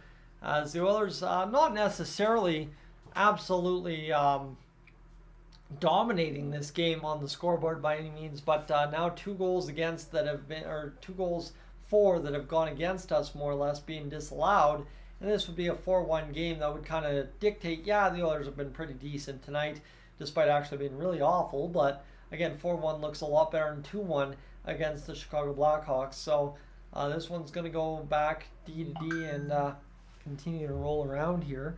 And the Hawks able to clear back to center, fire it in, all the way down to Stuart Skinner off of him off the end boards and in behind the net as the Oilers continue to push this along the wall. Now Connor McDavid's going to push up along the near side, couldn't get busted through. Top line back out there for the Oilers. You know who's been quiet tonight? Nugent Hopkins has been quiet tonight, and if anyone's got to bust through tonight, I gotta figure it's got to be Nugent Hopkins here, you would have to think. This one's going to play back down in the neutral zone. 15:38 to go, and we're back to that back and forth, nothing doing hockey here.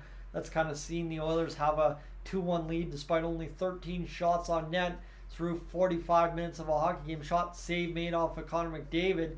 David tries to play back in front to Ekholm. He can't do it. This puck comes near side now, and with 15:17 to go in this third period of play, the puck's going to come all the way down in the Oilers' end, and we're going to have a stoppage and play with 15:15 to go in the third period of play. So, just like that,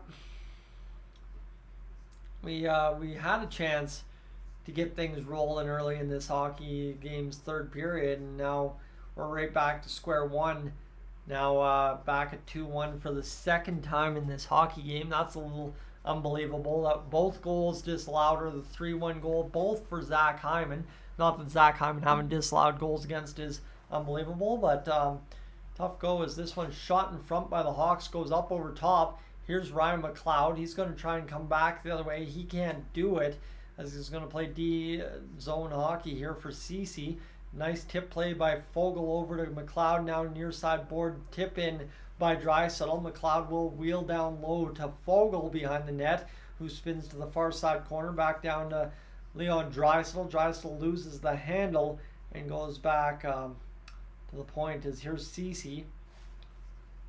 Definitely going back from his own goal line, back up through the middle of his zone, off to Adam Ernie across the blue lines. Ernie, he's going to lose the handle, and this has just been a sloppy game all told for the Oilers in the offensive end.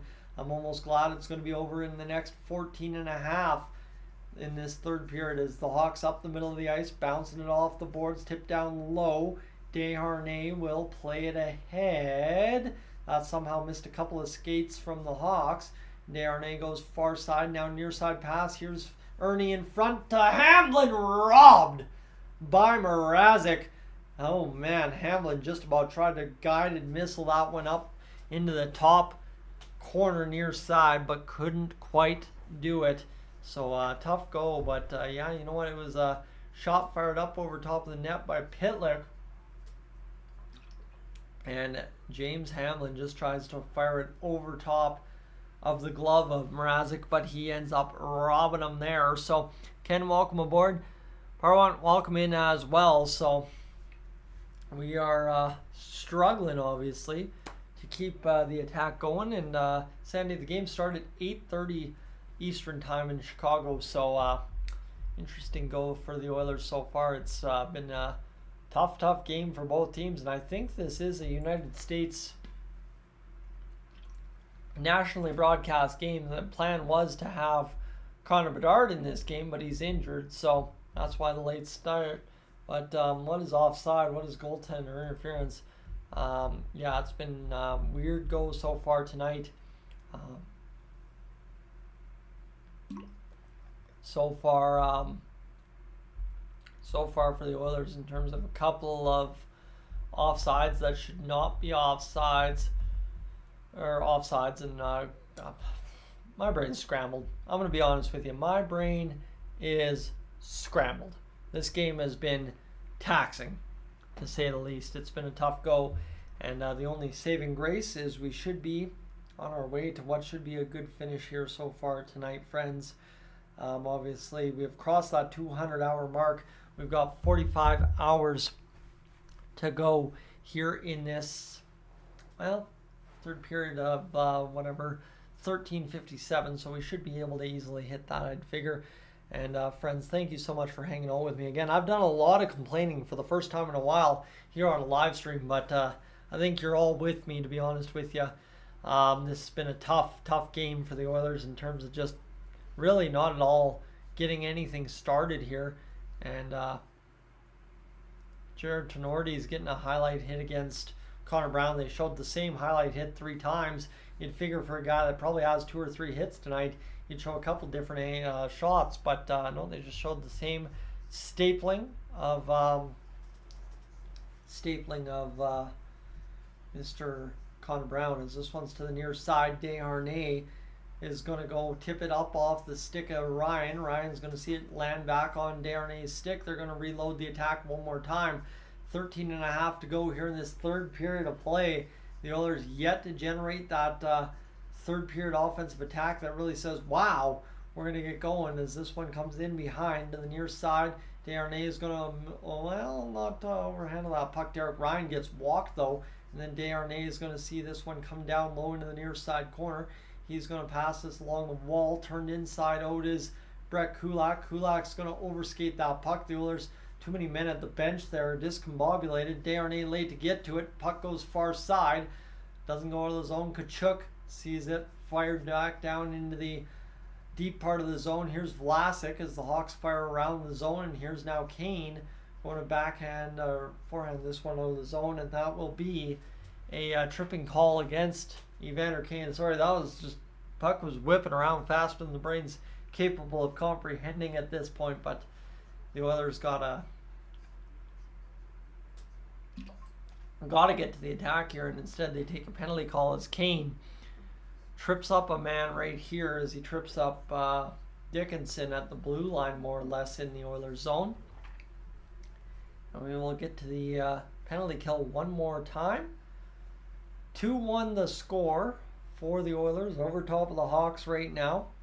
And CC will see that face-off redone. The Hawks 0 for 2 on the power play so far, but they have 5 shots. So the Hawks have had the majority of their shots, I guess you could say, in a 4-minute span against the Edmonton Oilers so far, as this one's scrambled up off the draw. Nugent Hopkins in there batting around as the Oilers see it come back to the blue line. And here's now Gutman getting it back to Korchinski, and the Hawks blew the power play features Cole Gutman. That kind of confuses the guy, as this is going to be still just hopping around the zone. The Hawks can barely get a handle on this puck. The Oilers barely get a handle. They are still failing to get a handle.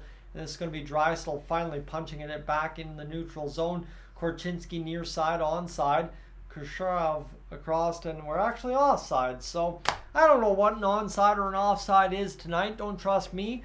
I clearly don't know. But again, here's the tough part. The Oilers have killed 34 seconds in this power play. But friends, for those of you harping on what is lacking in Kane's game lately, here's the thing. Evander Kane's always streaky, right? He'll have 7 good games, 7 bad games, 7 good games. That's what you pay Kane to do, unfortunately. And the tough part about him is that's been his entire career. He's really streaky, really hot, really cold, and he's just in the midst of one of those hot and cold streaks again.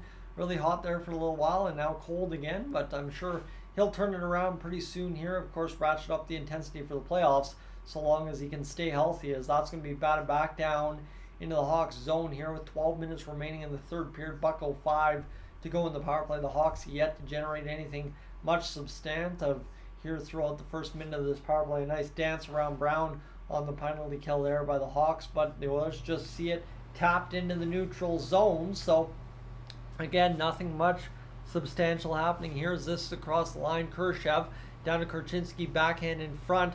Hawks to the far side trying to set up the attack.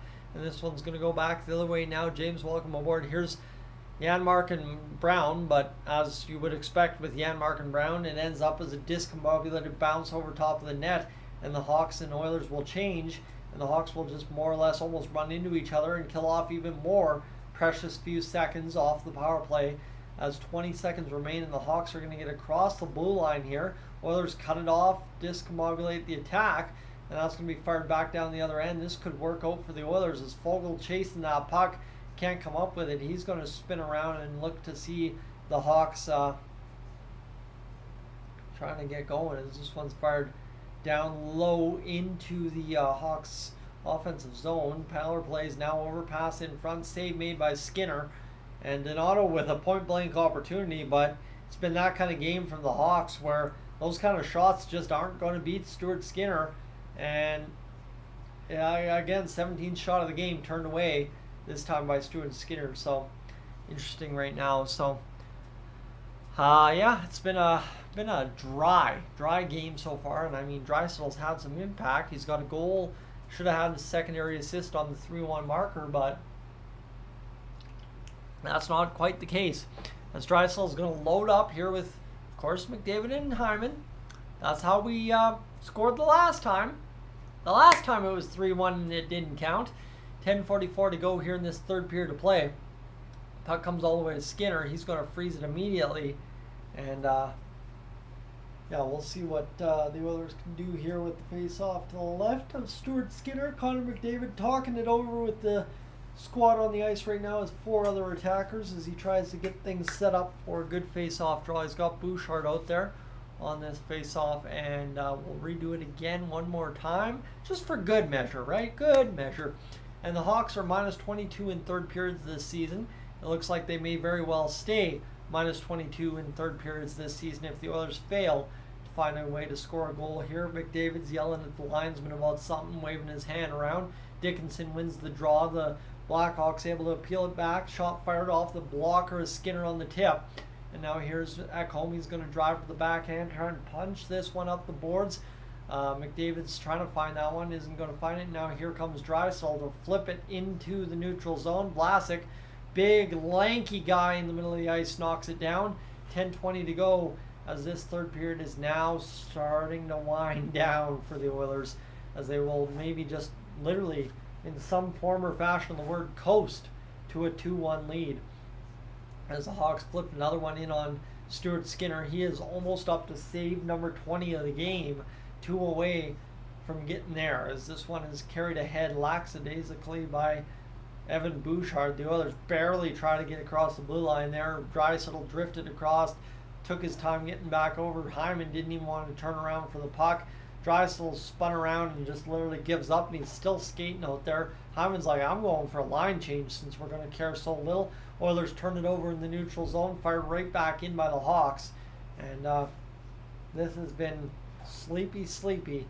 And this one's going to be fired back into the middle of the ice there by the Oilers. Cut off at the blue line by Tkachuk. Shot to the middle. Almost ends up going on net for the Hawks, but they can't get it done. And now this one's batted back down into the Hawks' end. Nice play off the end wall. Kane's going to come poke this one right on Mrazek as that comes free. And now here's the Oilers' attack. Looking to get something done. Nugent Hopkins fires one off of Derek Ryan. Back the other way. The Hawks lift to center. Desharnais is trying not to be stripped of the puck. Big long reach allows him not to be. And now this puck's going to punch back into the Hawks zone. Kane spun off the puck as he just kind of bobbled on his skates. And here come the Hawks across the line. Yeah, right. As they're sealed off by the defense of the Oilers. Vinny Desharnais was having again just Vinny Desharnais kind of night. Just quiet, steady, a couple of mistakes, but nothing to write home about. As this one comes back the other way, as here's Janmark spinning down to a knee, and he gets shoved off the puck. 8.5 remains here in this third period, and at least now we're moving along, right? We're not going anywhere tonight. Let's just move. Here's McDavid, shot fired. Sorry, that's Fogle? Nope. Yeah, that's Fogle. Shot fired up over top of the net. And the big thing is we're going to have a 5:30 p.m. start against the Red Wings. And we continue here so far into a commercial break in what has been a painful hockey game thus far for the Edmonton Oilers and Chicago Blackhawks tonight, my friends. And we're going to take a look at that watch time so far. How about that? 2:27. We're almost there. 2:27. We got 23 hours to go and 8 minutes remaining here in the third period. I think by all means of the definition, we're going to hit it. And the post game is going to be a very, very shortened edition tonight, simply because I would like to, if at all possible, get on and maybe play an old game of NHL myself. So, where we at? We are just rolling along here, obviously, friends. It's been a pretty productive one. That playoffs spot at last for Edmonton Oilers short that I did has come a long ways over the past 3 days, averaging about 50 views an hour. So, weirdly, people want to talk about the Oilers being in a playoff spot. Who would have thought? As we continue along here, friends, and just try to keep the eyes awake for the next 8.5 minutes and then get going. But I'll send you quickly a little ad, and again, tell you if you are new to the channel to make sure to consider hitting that subscribe button here on Dolynny TV. Would love to have you aboard as a member of the channel. Well, a subscriber, I guess. Members are a whole different thing nowadays on YouTube, but yeah, we're closing in on 15,000, and obviously we are down to 592 on the last update. I would assume we've kind of closed that gap again here rather quickly. Yep, 591 now, so closing in on 15,000 goals this season. Hyman and Drysdale have combined for 44. The active forwards of the Blackhawks have combined for 47 so far this season. So that is interesting to see. So see what happens here. But 8:21 to go in this first period. Zach Hyman, 2 called backs, 0 goals so far tonight for the Edmonton Oilers star forward. And here's now a pass by Ekholm off the face-off win. Nugent Hopkins wires a one-timer from a weird spot on top of the near side circle. Good-looking shot from Nuge, but couldn't find the back of the net. I don't think he quite has that range down in his career. And now this is going to allow the Oilers to pick up and play ahead. McDavid's going to see it played over to the far side blue line in the Hawks' end. They can't do much about it. 8 minutes remains here in this third period of play as the Oilers played ahead again. They're not going to get much achieved here so far. Cut off there at the line by the Hawks. Tipped back the other way. Bouchard fires it into the skates of one of the Hawks player, and this just discombobulated hockey at best. The Oilers, honestly, I was making mention that they were not really playing down to their opponent. They just weren't taking the game seriously. While the Oilers are going to, because usually when you play down to your opponent, you lose the hockey game. Right now, it looks like the Oilers are going to win 2-1, maybe 3-1 with an empty netter, and have played down all game to their opponent, right? I expected some pushback here in this third period. Yeah, 2 called back goals, but again, if they were called back, they probably weren't meant to be. And here's Ryan McLeod firing this around the far side boards, and this one's going to be cut off by the Hawks. They're back the other way, 2-on-2 against Nurse and Ceci. Ceci, who's had himself a game in a bad way, and we're inside the last 7 minutes now to go in this third period of play. Thankfully, the Oilers continue to win hockey games while I'm wearing my Oilers jersey, my original first ever wearable Oilers jersey back in the day. 6:46 to go in this third period. Tipped ahead into the offensive zone by, I believe, Leon Draisaitl, who's going to look off for a line change. It's going to be icing call.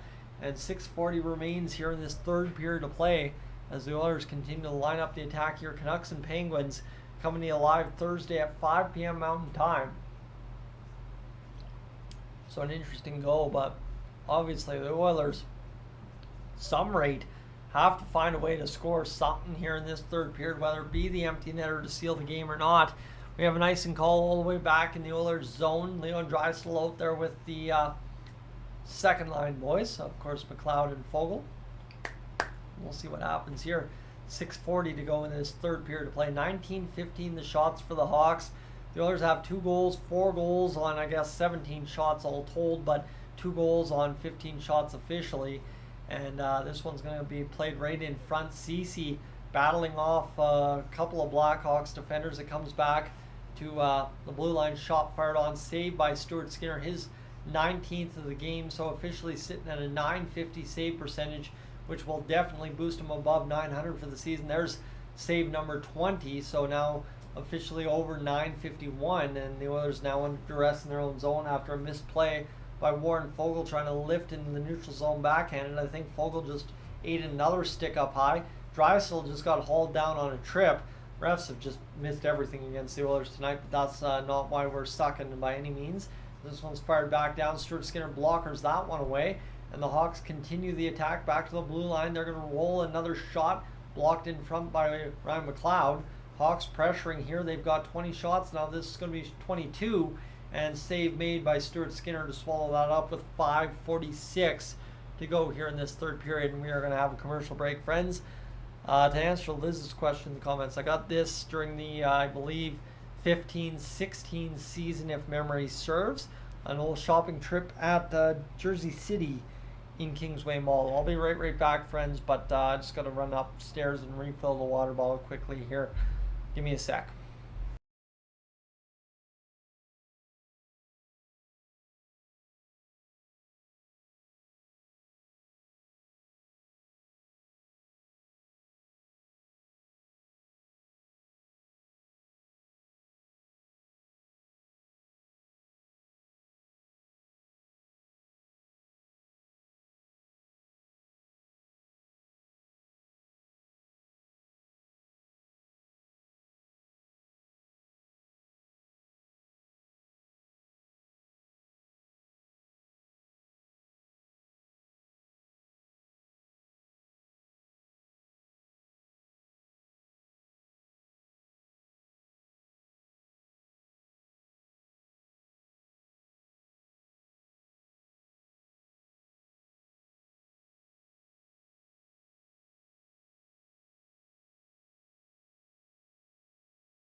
Alright, my apologies, friends, but we are ready to resume action. The Oilers win the face-off in their own zone. They're going to flip ahead into the neutral.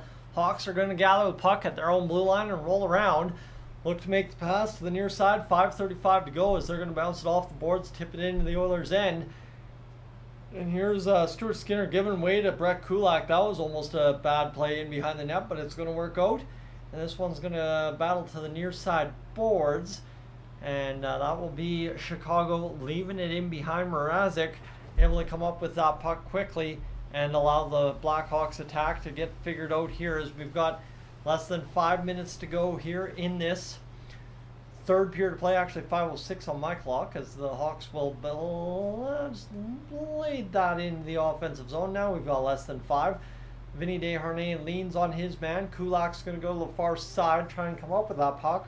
Hawks are able to regain, and now back to the blue line. The Hawks are going to roll as they'll go far side. That one hops outside of the zone, and friends, we continue to roll along here in what is only a 2-1 hockey game with 4:40 remaining in the third period.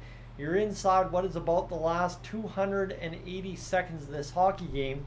The Oilers are about to have 250 seconds to win it, and here's now the chance for Blackwell. Glove save for Stuart Skinner, and with, well, 4 minutes and 28 seconds on the clock, the Oilers are going to get a face-off in their own zone. So, see what happens. As right now, here's the thing. To Andrew's point, it is technically a 4-1 game, but if it's a 4-1 game, why the Oilers haven't been able to find the offense every other minute except for disallowed goals just kind of is baffling. The Oilers You think if they keep scoring and they're disallowed, they'd keep attacking, but they have 15 shots all game. I don't care if it's 4-1 or 2-1. It's just they have not tried offensively enough to win this hockey game. Or maybe a message from Paul Coffey and Chris Knobloch. Let's just win this one on defense, as this one's going to be tipped into the far side corner. Peter Mrazek goes in here, 4:04 to go in this third period as it's a far side pass. The shot coming in on Stuart Skinner's paddle, blocked there, and comes to the near side for Ryan Nugent-Hopkins. Gives way to Zach Hyman. McDavid's nearly onside, but that would be ruled offside. If we go to a review, I almost guarantee that, as this one bounces to the boards. Here's Bouchard over to McDavid. McDavid spins around off the wall. He's going to look to the middle of the ice, far side to Bouchard. Lets the cannon go. Just a wrister that time, but doesn't work out. And this one back to the point for Ceci, as Ceci's going to roll over to Bouchard now. Bouchard plays it down low. 3:26 to go in this third period, and the Oilers continue to see the time wind down off the clock here tonight. So hopefully this goes, as Ceci with 3:16 to go in the third period of play. The Hawks have 24 shots on goal. The Oilers have 15. 3:03 in this third period. Nurse will play ahead. He'll rip a pass right up the gut, turn it over to the Hawks. And they're across the blue line with 3 minutes to go. They fan on the shot. And this one goes off the end wall. 2:50 to go here in the third period, as the Hawks will backhand down low. Will Donato is sealed off there as a heavy hit from, I believe, Darnell Nurse. And now the Oilers just skating like it's practice out there, and they're just going for warm-up more or less, as this one's tough as the shot fired. Glove save off of Korchinski by Skinner. 2.5 minutes remain. 151 seconds for the Oilers to turn and burn a 2-1 victory, if not 3-1 with the empty netter. You gotta think Connor Brown scores the empty netter tonight. That's the only way this plays out, right? This is the Connor Brown redemption game. But friends, if you are new to the channel right now, this is going to be my last chance to appeal to you. If you could consider hitting that subscribe button here on Dolynny TV, that would be greatly appreciated. And with that, let's finish this one off, as Jack Michaels will be yelling here in a moment. We're going down the stretch in just a matter of time with 2.5, a face-off to the right of Stuart Skinner. The Hawks trying to figure out their personnel on the ice. And Peter Mrazek standing on the top of his crease, getting ready to get to the middle of the zone in case he gets called to the bench. Here's Vlasic setting up the attack, as Reichel will get down low for the Hawks. Dickinson wheels it around the far side on the pass, and now the Hawks have the empty netter. They're going to fire the shot. Save made by Skinner. Bounces right in front. Nice tip play away from the net by Nugent-Hopkins. Derek Ryan over to Connor McDavid. Connor McDavid scoring an empty goal, or an empty net goal challenge is impossible, of course. That's extreme difficulty. And this one's the Hawks rolling around the attack. And this will go down low into the far side. And now the Hawks wheel around. $1:50 to go in this third period. Puck played back to Nugent-Hopkins. Stream freezes up, of course. That would figure right there as we get things going. And now here we go. This one will line up, and we have 1:42 to go in this third period to play. An ice call there against the Oilers, I guess, and that's a good save from Stuart Skinner. As a nice kick out of the front of the net there by Ekholm, just deflecting that one out, and a big save, as you needed that one from Matthias Ekholm. Here we go, face off, one back by the Hawks, as this one comes down low. Hawks will go back to the point now. Reichel backhands ahead to the blue line as Vlasic plays back down to Reichel. Hawks still pressuring with the empty net. $1:28 to go here in this period. Shot fired down low. One doesn't work out with a $1:20 to go now. Third period, the Hawks still rolling around. This one works back into the middle of the ice. Connor McDavid was able to peel the pocket, and here comes Nugent-Hopkins, fires the shot. Save made in front by Kurashev, sprawling out to stop that puck. And what a chance there for the Edmonton Oilers to seal it, and Kurashev blocked it in front, and now he's to the attack with a minute remaining. 59 seconds to go in this third period, as the Oilers, this is desperation time for both squads. Connor McDavid has it peeled off his stick again, as this is now a chance for Ceci. He hauls his man down. Hawks fans calling for a penalty. Not tonight. And this one comes back into the middle of the ice. The Oilers still unable to get it going. And here's now Hyman. Shot drifted off the blocking stick of the Hawks defender. 35 seconds to go. I mean, this is fully on the Oilers. Oh, man. Hyman just lifts one up. Bounces just outside of the post. 25 seconds to go. Hyman gets the turnover. He falls down on the seat of his pants.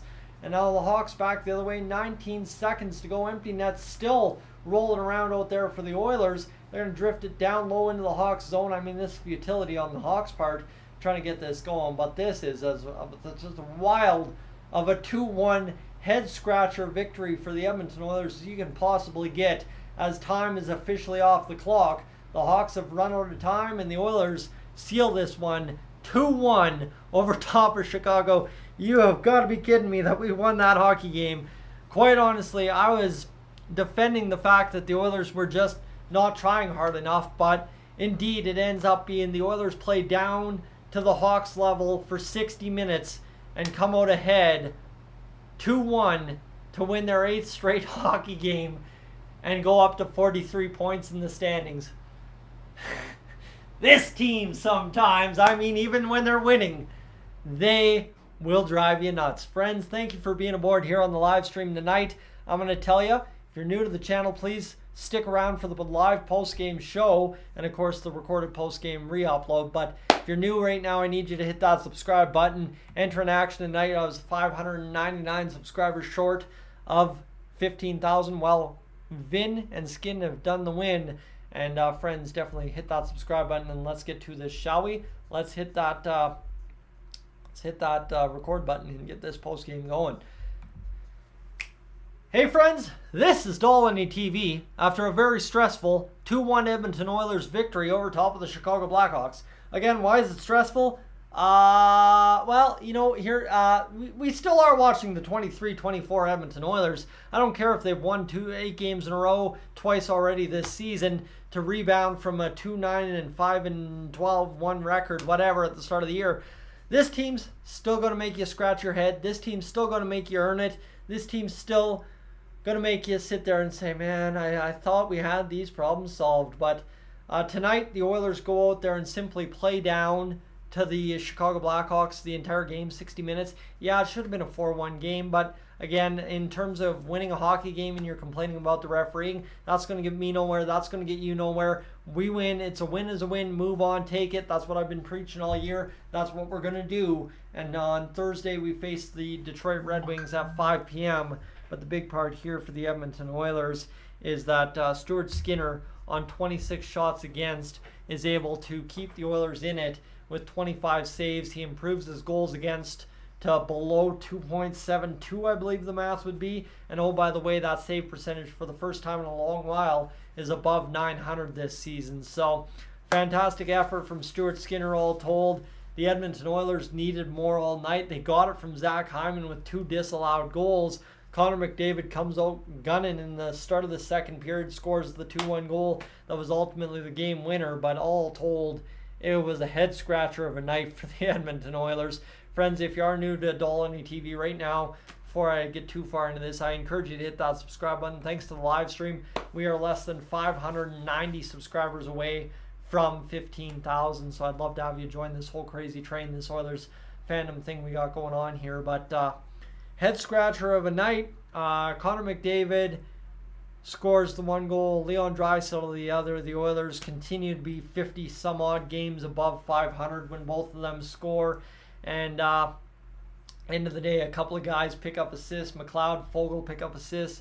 I think Nurse and Ekholm picked up the other assists. So that second line continues to produce points. And really, all told, it was a tough game to watch. There was a lot of time. It was looking like watching paint dry.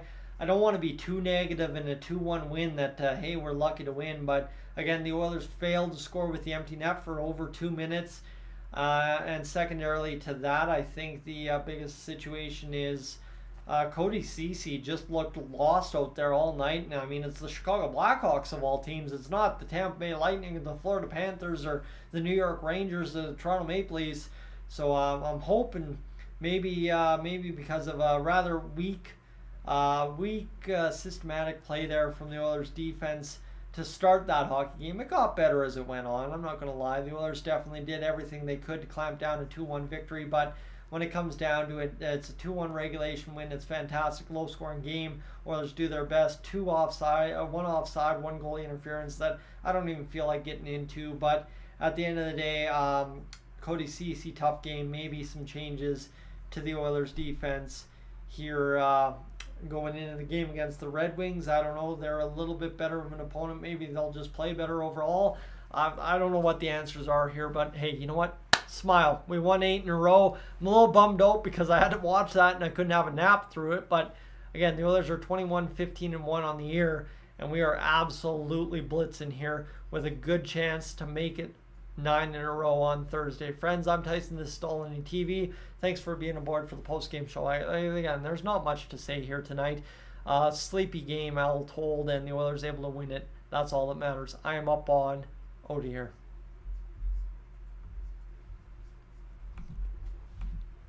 All right, friends. Well, to be honest with you, that sucked despite winning.